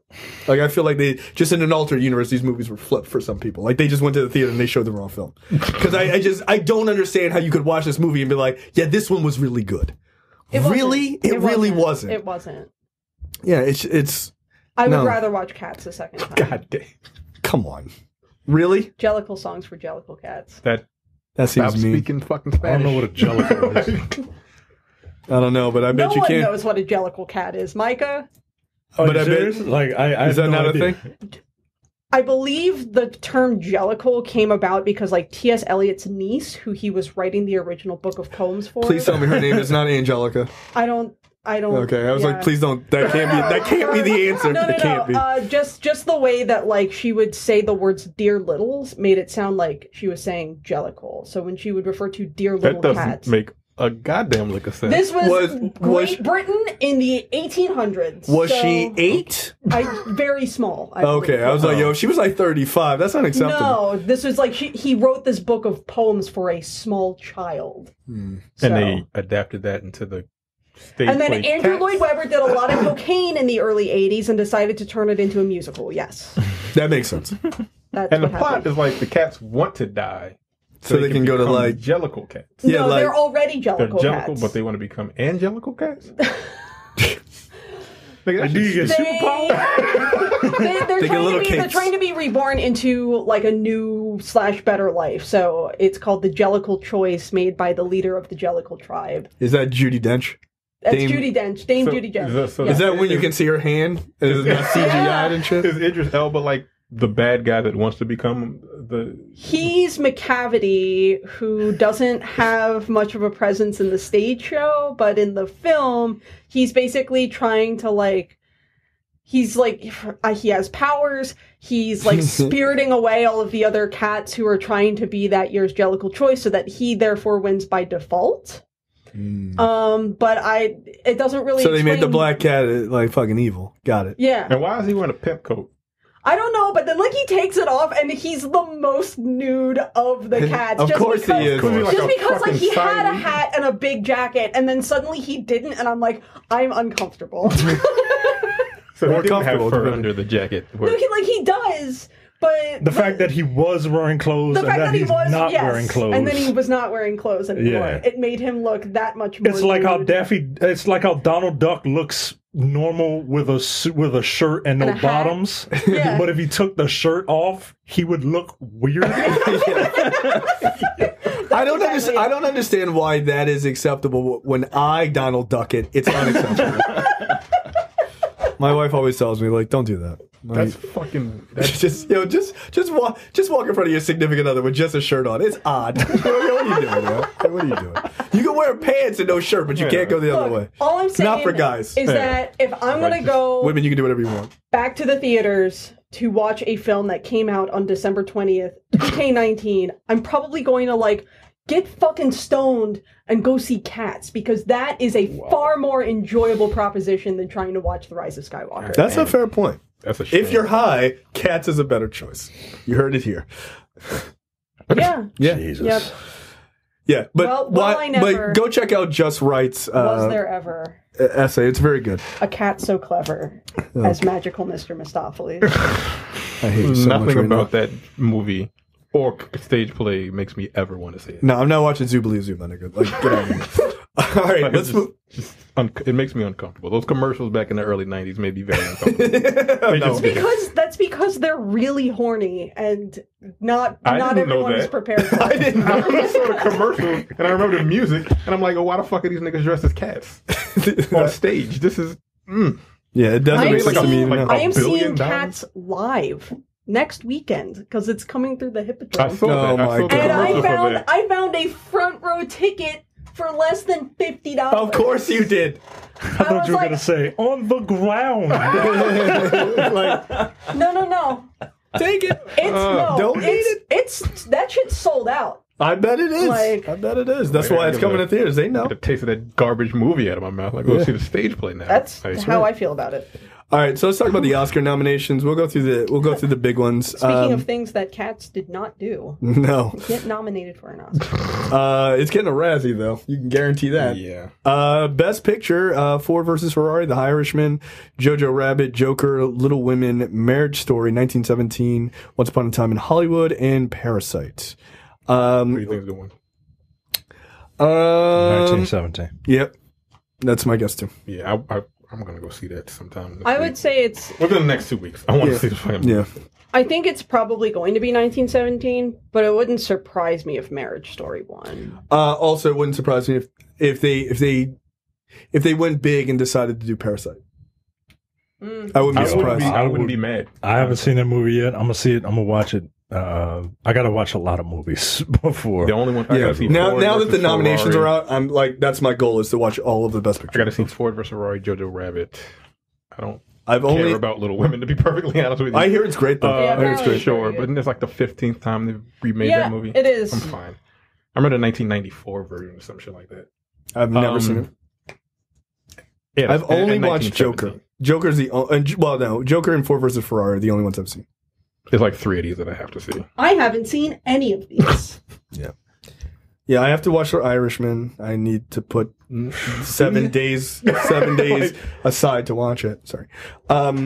Lead actor, Antonio Banderas for Pain and Glory, Leonardo DiCaprio for Once Upon a Time in Hollywood, Adam Driver for Marriage Story, Joaquin Phoenix for Joker, and Jonathan Pryce for The Two Popes. They're going to give it to Adam Driver.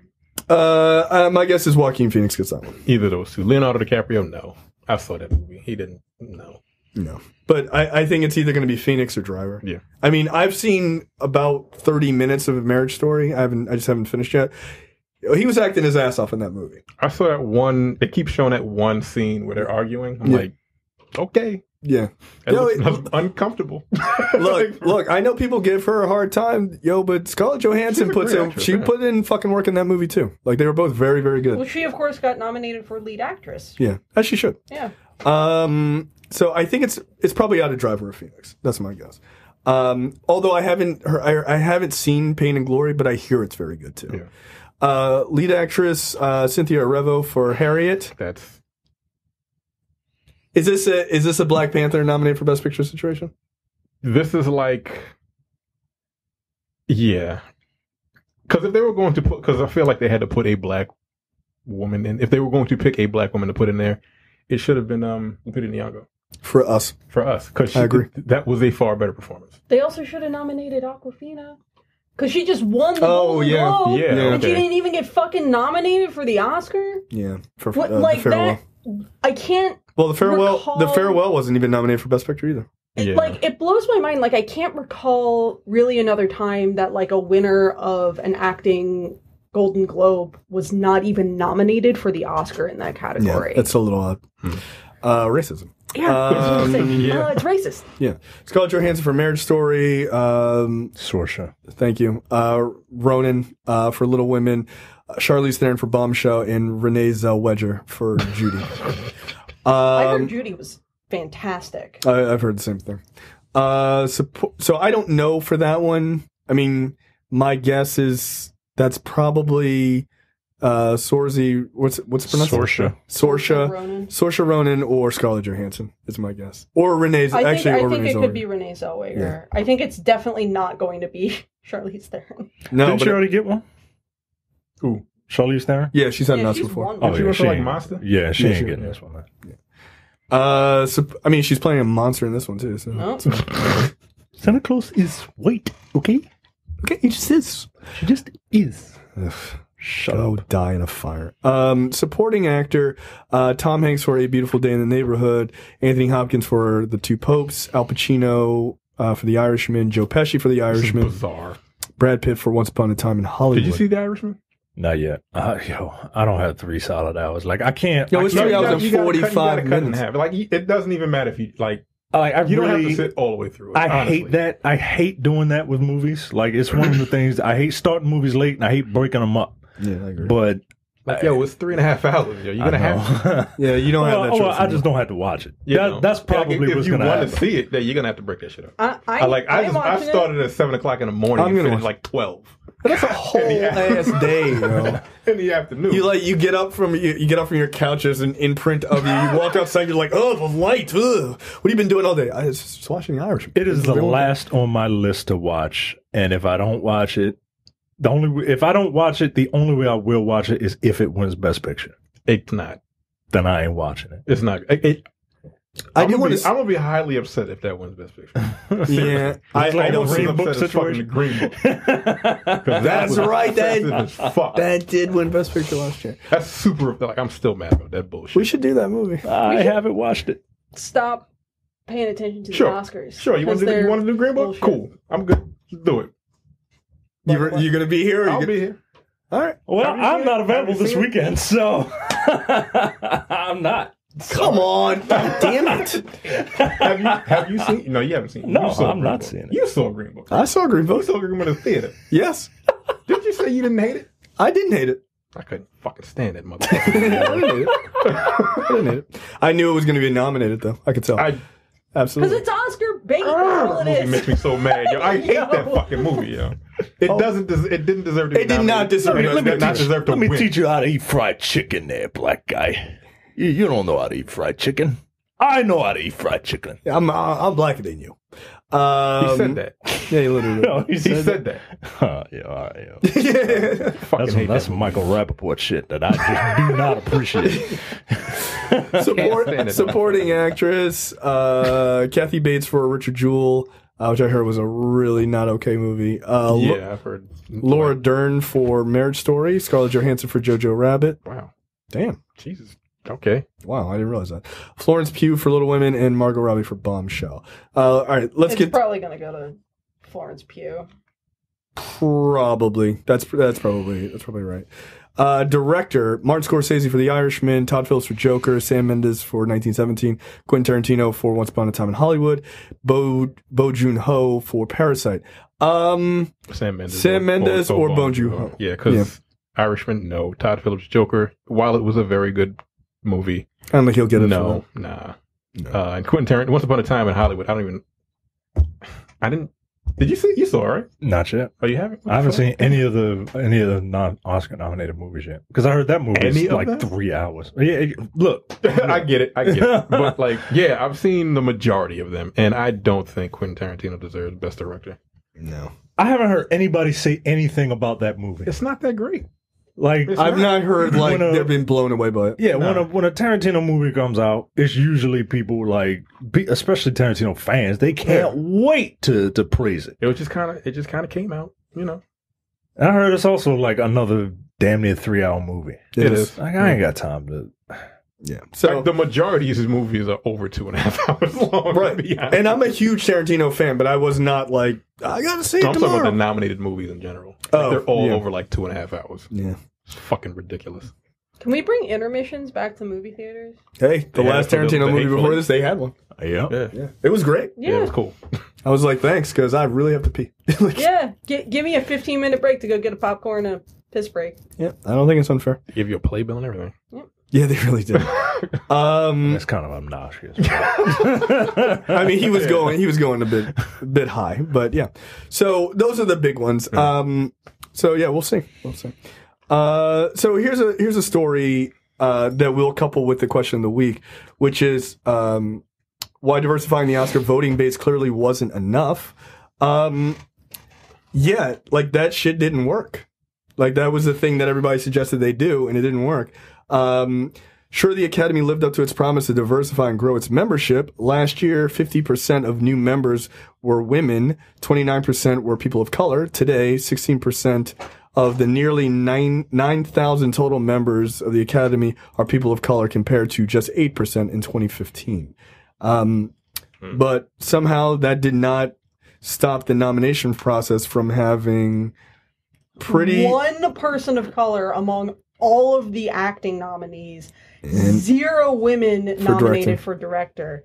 Like, how the fuck are you going to nominate Little Women for Best Picture, but then not nominate the director for Best Girl Wing. Director?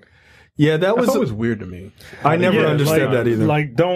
Don't expand the best picture category or expand the best director category. No. But here's the thing: the Best Picture category they changed a couple of years ago from 5 to 10. They only use 9. Yeah, You I don't couldn't have thrown understand. fucking Little that's Women a fucked up. fucking bone.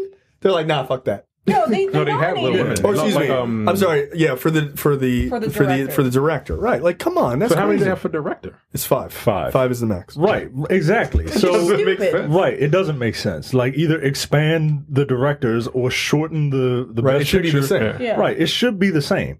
And while while a director isn't a movie is more than just its director. Right. A director has a lot of say into how a movie is made. Okay, let me ask you this, because that's a very good point.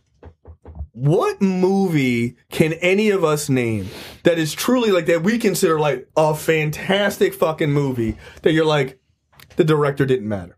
Right, like You can't. not best picture worthy Right. movies. You Right. know what I mean? But that's what I'm saying. Like, that's why I don't like the argument that Joker is really good, but fuck Todd Phillips and fuck the writing. That doesn't make sense. It's not an improv. Like, they didn't go, hey, Joaquin, here's a rough outline. It's the Curb Your Enthusiasm. Just get from A to B. That's not what happened in a movie. So, like, yes, directors are absolutely important. Do I think that certain directors have a bigger influence over movies than others? Yeah, of course. I think Martin Scorsese has a much bigger influence over The Irishman than probably Todd Phillips has over Joker.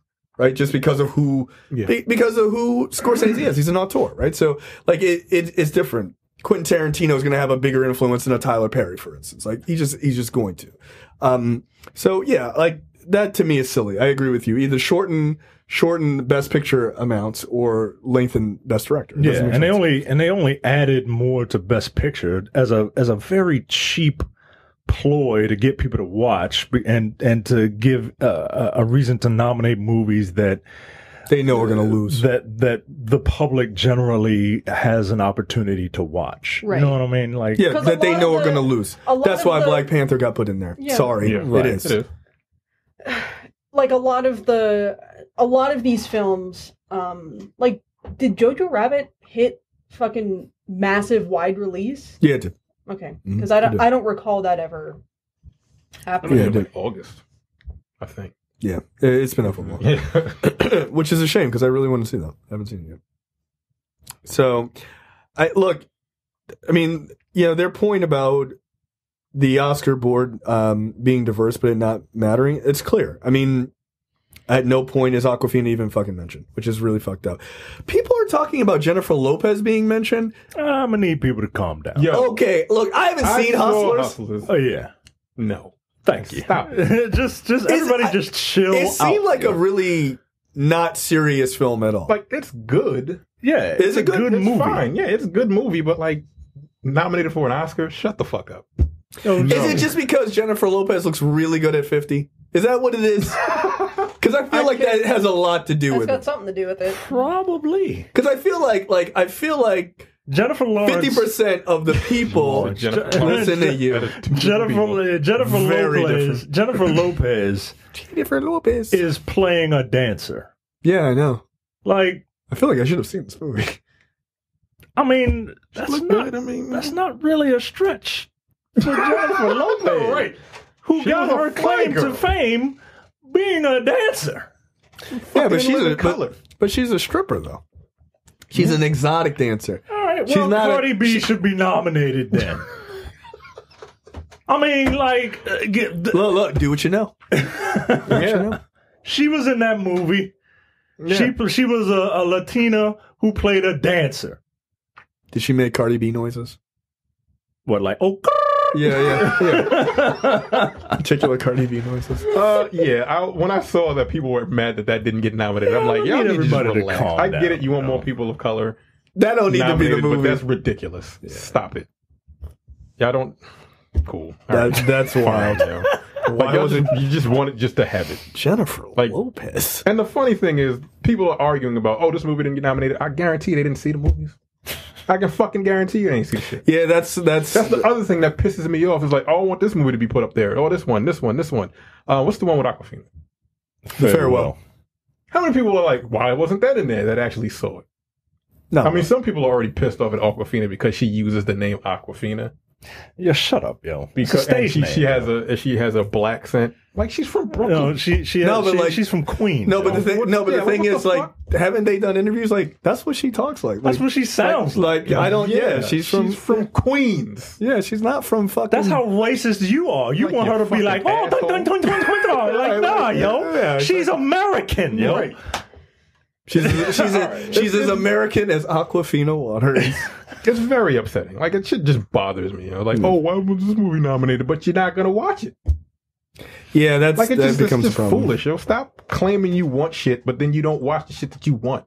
But that's the thing is, like, these movies don't necessarily hit the mainstream and everything else because you don't want to watch them, right? Like, Right. all And year, people don't know about them because no one goes to see them. right? And I mean, that's the thing. It's like all year long, people are complaining about these movies that come out that are about, oh, these about tragedies and all this other. I'm not watching that. But then Oscar time comes around, and then you're mad Right. that these serious dramas aren't being nominated. I'm like, but you refuse to see them too. So like it's a little Or weird. you say, I don't give a fuck about the Oscars, and then when the nominations come out, you flip your fucking lid. Yeah, I mean, so that takes us right. That takes us right into. Let's just go right into the question of the week. Now that the Oscar nominations are here, and again, lack gender and racial diversity, what do you think can be done to open the awards up for a broader group of actors, films, and directors? I'll try to read as many of these as we can since we haven't done this in a while. Johnny says, you say the Asians are being represented, yet Broly wasn't nominated. Explain that! And he posts a picture of Hotep Vegeta. Anthony says, I hate you so much, Johnny. Anthony says, 1, get more diversity in the Academy. That makes the nom. That did not work. Yeah, they did. No, that didn't work. 2, kick out the old and irreverent. I agree with that. After the nominations are made. 3, mandatory rule: if you can't vote in a category if you didn't watch all the movies. I think that last one is the most important, because what drove me nuts a few years ago is you see media outlets do like anonymous things with Oscar voters and whatnot, and a lot of them would say like, oh, I just gave the animated to Disney because I figured it was the best one. I didn't watch all of them. And that's why, like, it drove me nuts, because a lot of Miyazaki's films were getting nominated, and a lot of these guys are like, nah, I don't watch anime, so I just gave it to Disney. And I'm just like, Like, who the hell is Mazda, and why the hell did he make a movie? Right. Well, the same thing happened with the Golden Globes, that people on the board refuse to watch when they see us. They said that. Yeah, we're fucked up. Yeah, we're not going to see it. Yo, it's like, one of the you're best. fired or whatever. Like, it's like one of the best fucking television miniseries in years. Yeah. And it was like, I refuse to see it. How did fuck do you get a choice? You're a racist. Yeah. There's a Oh, definite are you not going to watch something because you're afraid it might make you a little bit uncomfortable? Cool, Yeah. You don't get to vote in this category. Yeah. Sorry. Are you uncomfortable? Yeah, they were uncomfortable for being in jail. Yeah, for some shit they didn't do. But you know, it's cool. I hope you're not uncomfortable. In your chair with wheels. 24 miles an hour with a helmet on, no seatbelt. Gaston says it's a matter of actually watching all of the films and diversifying the voting group. It's gotta involve watching the films, because I swear people will just say anything is good because black people are in it. I don't want them to focus so much on diversity that we get Black Panther up for Best Picture again. No, diversify the voters and make sure they watch all the films that submit for nominations. Yeah, you should have to sit in a theater, by the way. Yeah. Not the and look, I know that's going to fuck up a lot of people's season where they can watch movies for free. Because you're not getting the screeners. But I think it is important that those people, particularly, you should have to go to a fucking place. They set it up. You sit and you watch in the theater. 100%. You watch two. You watch two a day on Saturday and Sunday, and you get all of them done in a month. Yep, that's fine. Yo, you're on the board of the Academy. You can find the time. If you cannot find the time, you are out of the voting block. Period. Yep. That's it. Let me be on the board. Give me free fucking money. I'll do it. I'll eat away that shit. I'm very Everybody black. Exactly.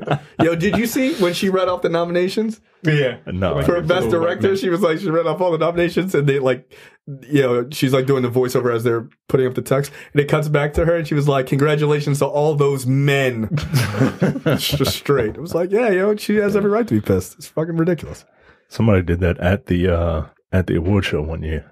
They were like, and the award for Best Male Director goes to...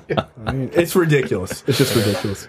Brian says, ultimately, I think the biggest part of any solution is for the studios and production companies and the companies that own them to make an effort to diversify so that the people making decisions at the highest levels are more invested in what they're displaying on screen and the creative team that makes them.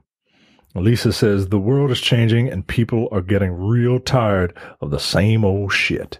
Yep. That is why the numbers are going down. The Oscars better watch out before they become so irrelevant. This is not a threat.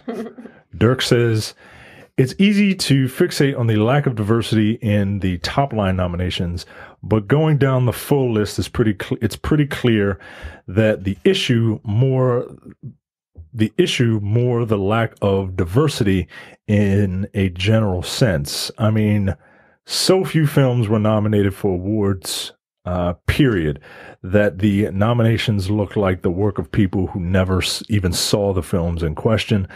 There are a lot of weird nominations in technical categories like Joker for Best Costume Design. Yeah, it doesn't make any sense. Fucking weird. Over obvious, he had one suit. Yeah, that's crazy. Doesn't make over sense. obvious contenders like Downton Abbey. Right. The only way to fix that, and I think it would help with both kinds of diversity, is to move to a jury system of some kind, where, say, 1,000 members from each branch commit to seeing all of the quote-unquote eligible films before voting on nominations. That way, you avoid just plain weird omissions like The Farewell for Best Adapted Screenplay, or Portrait of a Lady on Fire for cinematography, or the perennially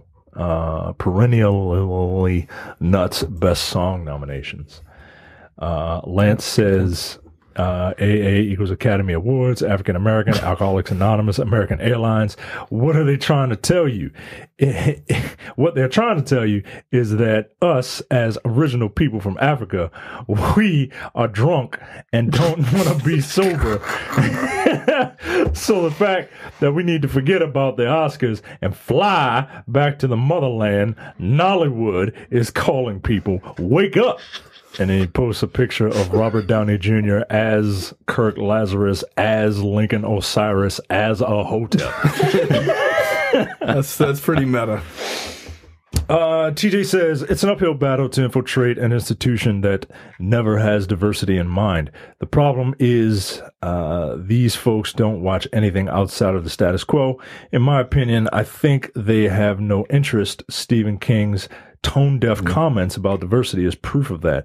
And yeah, boy, he stepped in that shit this week. Yeah, he did, but they left out the second part. Yeah, I saw people actually quoting the second part and not what he was saying ahead of time, which was interesting too. But yeah, it was weird. His answer is to go the Image Comics route and break away and start something new.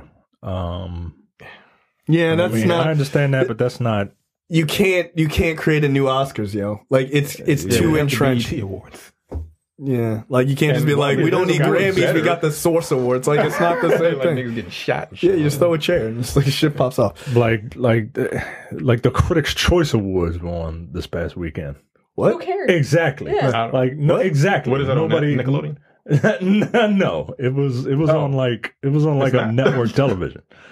Wait, what's the The Nickelodeon? Critics' Choice Awards, No, not the Kids' Choice Awards. They're not handing out those little orange blimps tags.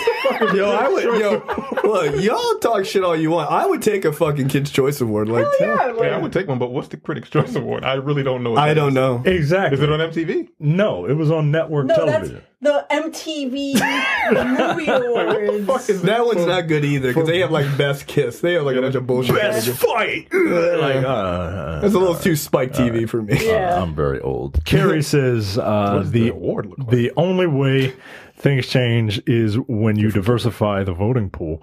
Anything else Clearly not. will be just seen as affirmative action.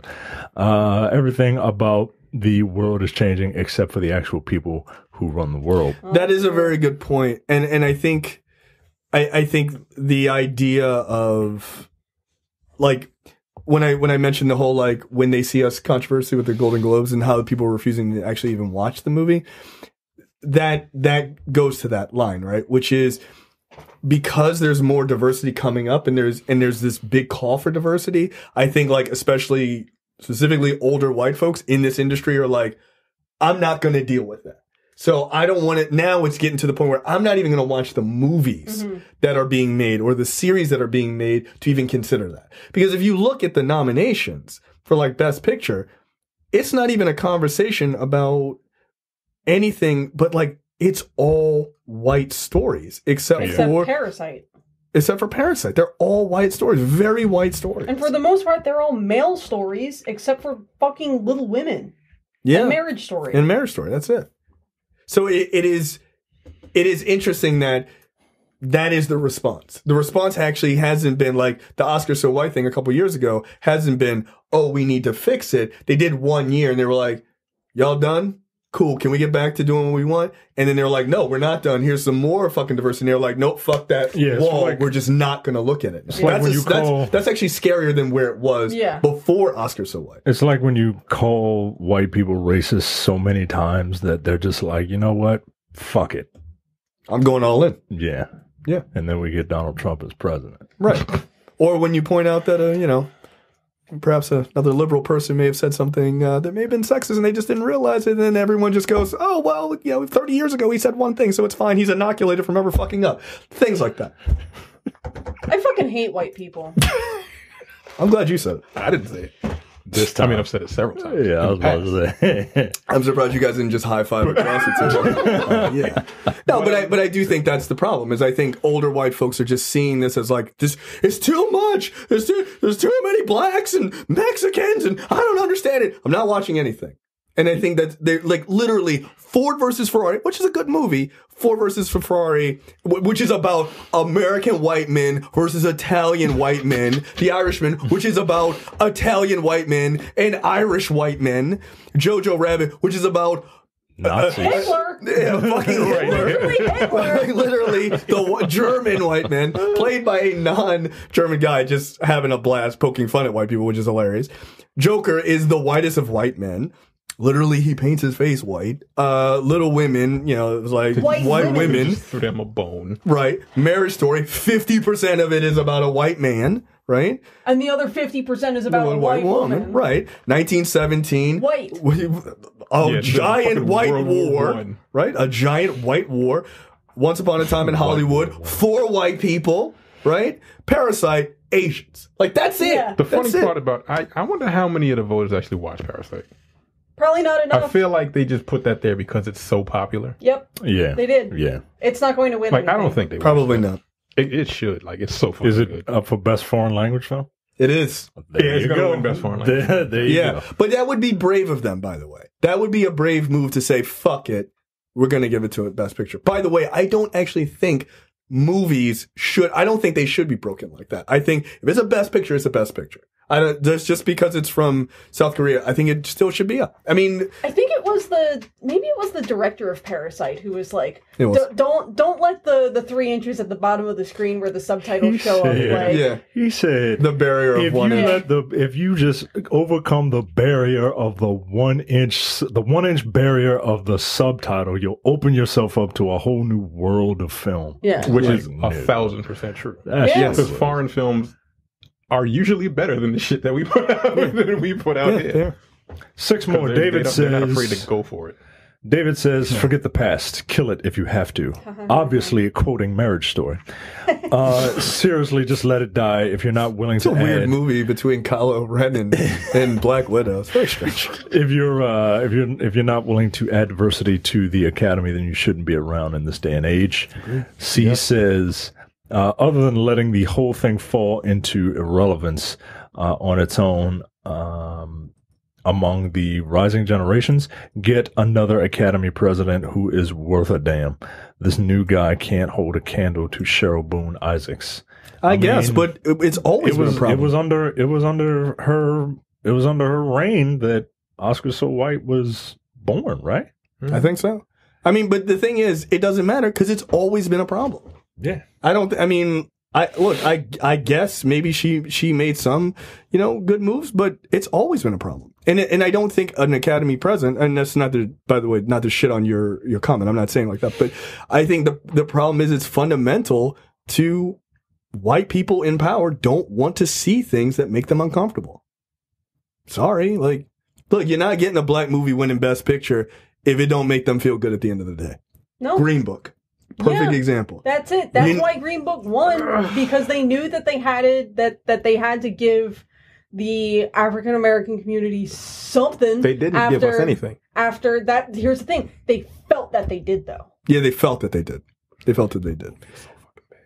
Yeah. Which, like, Moonlight, right? But Moonlight won, and That Moonlight deserved it, and it Yes. truly deserved it. But even that, I'm going to preface my statement by saying, please listen to everything I'm going to say before judging it halfway through. I know. But Moonlight, yeah, get ready. But Moonlight winning, also Moonlight being seen as being acceptable also had a lot to do with the fact that the characters were gay, right? Mm-hmm. Because Hollywood is like, we also have to do something for the LGBT community, right? So it was a double whammy. It was a double if whammy. It was just two niggas that weren't gay, it wouldn't have won. Right. Or no. If it wasn't, even if it was the same exact story, but it was about a black man and a black woman, it would not have won. It would not have won. But I think they were just like, okay, there's also the sexual diversity situation. Angle, we have to deal with this. Granted, the movie deserved it, but I don't think and that's not to say that the film didn't deserve it on its face and what it was. It did. I thought it was a wonderful movie. I thought it was fantastic. But I don't believe that the people in fucking Hollywood were like, yeah, we can't wait to do a movie about gay black men. That sounds great. No, fuck out of here. But it's because it also had that angle that they were like, this is acceptable. That's why. Yeah, and then they fucked that up because they said, who nominated the fucking and then shit? Dick Tracy fucked it up. La La Land. Yeah, I listened to parts of my wife watching that. I was like, what is this? They cannot sing. No, they were horrible. Andrew says, new rule, you lose judging privileges 10 years after participating in your last film. That is a very good answer. Mm-hmm. But honestly, they have never been that relevant. I disagree. They have been a marketing ploy since they were founded. I do agree with that. Yeah. I will always push back at the people who say that the Oscars or big, huge awards are never relevant. Yeah, they are. They're relevant to the people who win them. Yeah. Nobody knew who Lupita Nyong'o was before she won an Oscar. You know how I know that? Because 12 Years a Slave is her second film credit. Yeah. And now she blew up. Yeah, she's an because A-list she won Hollywood actor. Right. Yes. And that is part of that is because she was on that stage accepting that award for being a slave. Yeah. And the time that she does something that's not that, she gets completely ignored. It's fine. But the other slave movie, that one got... Yeah, the other woman got... Fuck it, yo. I hate to be a hotel, but come on, yo. Really? God damn it. She does not deserve that nomination. No. That movie is up for nothing else. That's how you know, yo. That's how you know it's a bullshit. When I saw that, I'm like, yo, that's offensive. Like, for real, when I didn't know she was nominated. I saw the nominations for Best Actress. I'm like, so Lupita Nyong'o, between the two black women, you picked Lupita Nyong'o. or Cynthia Erivo. Oh, Cynthia Erivo. Like, no, that movie isn't very good. Like, she's fine in it, but not Oscar. No, she did get nominated for Best Song as well. I mean, that's fine. Yeah, she can sing her fucking ass off. In the movie? Yes. Wait in the wall. Sure. She sang that, yo? No, she didn't sing that. Oh, I was about to say, yo. Like, she was singing, but no, she sung like the title song. Whatever. She sings the song at the end of the movie. If she would have got nominated, her name? If she would have got nominated for singing old Negro spirituals, I'd be okay with that. Yeah, no, that would be all right. Yeah. I would if she sang the sort of the theme you're saying of the she movie. sang like the theme. Does it have her name in it? Like, oh shit, here comes Harriet or whatever. Like, no, is it like the Boss Nigger theme song? Like, but for Harriet Tubman, that would be awesome. End of the movie when the credits are rolling. Oh yeah, when they just fucking texted the rest of the movie. Yeah. Rory says, Jesus Christ, watch the BET Awards as a solution. All right, we're gonna stop it there because we got to get through a couple. All things right, here. we'll forget you, Trey. And all right, what's more important? You guys want to do what the fuck, or do you want to blaze through trailers? Trailers. All right, sorry JTD, sorry everybody, it's super late here. All right, trailers. Guns Akimbo, starring Daniel Radcliffe. This movie looks insane. Yeah, I don't. Daniel Radcliffe with guns strapped to his hands. It's not even strapped.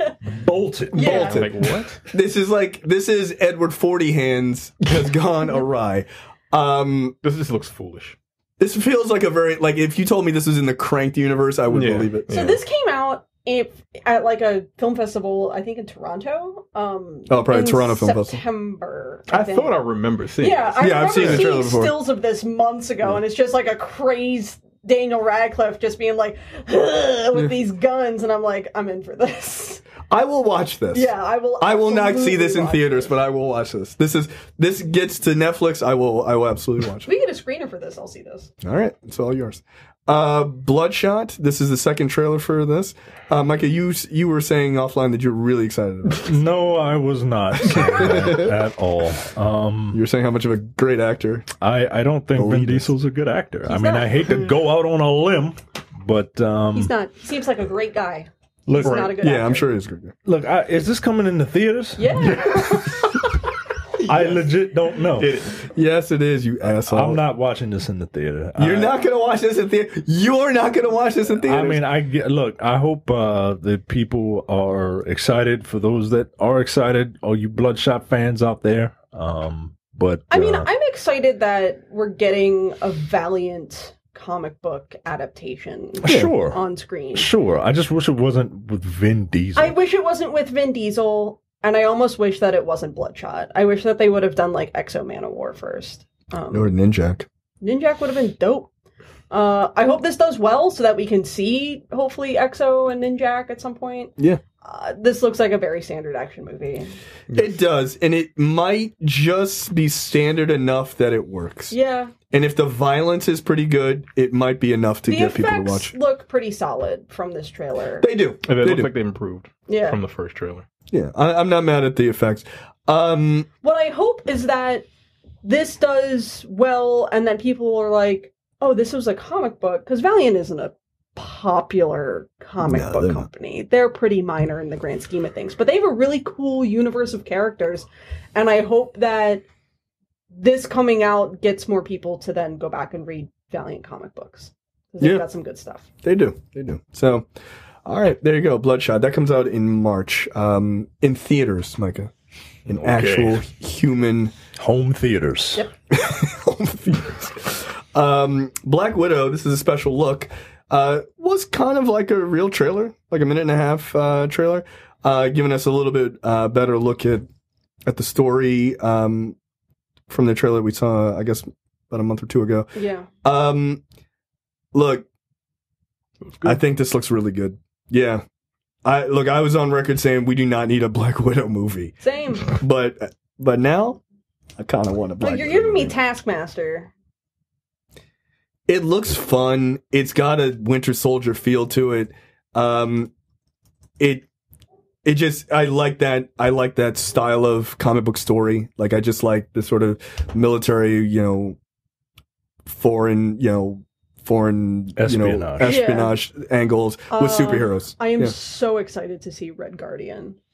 Yeah, he looks like he's having fun. Yeah. He looks like he's having a good time. Especially because Red Guardian in the comic books, like, he ain't got powers. He's just like a athlete. Just strong. Yeah, he's just like really super strong. Like they basically just trained him to be just like almost as physically competent as Captain America, but just like the Russian way. They were just Yeah. like lift more weights. Yeah. Like, that's it. Yeah, and look, Taskmaster looks really fucking good. I'm glad they showed the shield. Taskmaster is one of my favorite Marvel villains. Really, Yeah. He's super cool. it looks good. It looks good. Micah, you're into all of this militarized 24 nonsense. Like I said when we first talked about this trailer, this Winter Soldier is my favorite movie in that whole series of movies, and this looks like it might be taking that throne because I really like spy movies, spy action thrillers, and But you're This also was a big fun. fan of like tech nonsense in those military shit books that you read, yeah, which is why I'm surprised you're not head over heels for Bloodshot. Because that feels like, because if that was a book, I feel like you would be all over that. probably Yeah, If it it was a feels book, like- I would be into it. You should but read the graphic novels. Yeah, the graphic novels are not bad. Are they on Comicsology? I'm Yeah, sure they are. yeah, they All are. right, A ton of them are. I'll check them out, and maybe I'll get excited for Bloodshot. But Vin Diesel being in it is the main reason Yeah. No, why that's fair. I'm not. I you get know. I get it. Like, I know he's a big nerd and all that, but It'll make you a good actor. Family. All right, yo. All right. Yeah, but he was also in Season of the Witch or whatever that stupid shit was. He was. No. So, nah, yo. All right, last but certainly not least, Morbius, starring Jared Leto, fresh off of his weird sex island. I don't care for him As a person. as a concept. I feel like he is a concept. He's not so much a person as just as a feeling. Yeah. Like a sort of a floating... Honestly, I think I would floating be feeling. way more excited at the idea of a Morbius movie if it was literally anybody not Jared Leto. I like that he looks sickly at one point. That makes me feel good. I understand what you mean because, like, the Michael Morbius character can be, like, He's kind of sympathetic. cool. Right. He can be like a cool anti-hero, which seems like that's what they're doing here. This is a guy with a blood condition that's going to eventually kill him. Right. He inadvertently turns himself into a vampire and then starts beating people up. Because now Right. he's got powers. But because Seth Rollins over here is doing it, I don't really feel for him.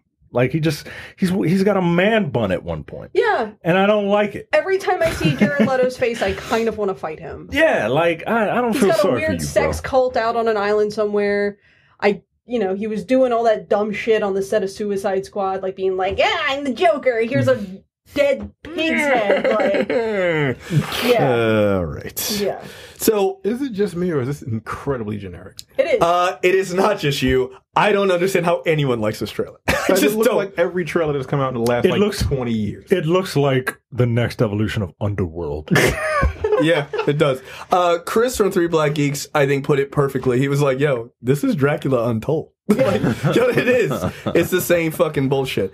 There are some parts I thought were cool, like the showing the echolocation and stuff. Yeah, that's That looked kinda cool. cool. That looked cool. They copied the Nightcrawler stuff. I'm fine with that. That looked good.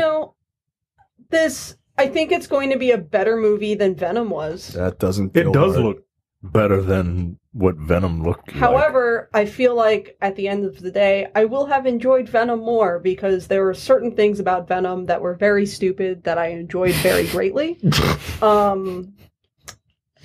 But I don't think that there's anything about Morbius that like makes me want to go see it.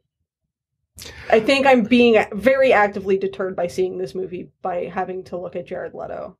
That feels reasonable to me. But let's talk about the biggest part, which is the end. Yeah. Not his face, which looks good, by the way. Like I thought the that vampire face. yeah, I thought that was pretty good. Though I don't know why they left the mustache. That's just odd to me. Like it's just strange. But Adrian Toomes shows up, or who we assume is Adrian Toomes, played by Michael Keaton, thus linking this to the MCU. Which is why I think most people have any sort of positive anything about this trailer, because had it stopped on the regular face, Right. I think people would be like, all right, that's fine. And then we also see in the background of one scene, we see like a mural of Spider-Man that someone has graffitied murderer on top of, presumably referencing what happened at the end of Far From Home, in which Peter Parker was framed for the murder of Mysterio. Right. So I think that this, I think it seems obvious. It seems obvious to me that this is sort of a one-way mirror situation, like Agents of S.H.I.E.L.D. Yeah. In the Netflix shows where they can reference things in the MCU, but the MCU will never reference the stuff on the Sony side. Now, as far as Spider-Man is concerned, And he can jump back and forth. I think it's safe to assume that after they're like, Peter Parker's responsible for the death of Mysterio, the guy who is definitely not a villain and everybody really liked him. Right. With the name Mysterio. I think it's safe to say, like, okay, cool. Peter goes into hiding. He gets shot into space or some shit. Who knows? It's Marvel. Right. And maybe this guy turns into somewhat of this anti-hero character to fight off the even worse threats to society. Right. So they fill in where Parker's not there. I mean, that makes sense. And then Parker will eventually show up and beat the shit out of them. Right. Good. Wait, is Tyrese in this movie? Yes. Oh, As what? I was just He's looking like at a the trailer. He copper. looks like Yeah, he's a he's- cop or some shit. Yeah. With a bionic arm. Like he's got some kind of apparatus on his left arm. Huh. So are you excited about this now? I'm ready to go. All right. I didn't know he was in this. That's it for us. It's late. Sorry about not getting to what the fuck. But we will be back on that next week. We'll see you guys next time. See ya. See ya. Take it easy. Bye. Jesus Christ, Tyrese. You're watching the Nerdpocalypse YouTube channel. Make sure you click that button to subscribe and check out our weekly podcast where we talk about movie, TV, news, tech, and weird stories from around the internet.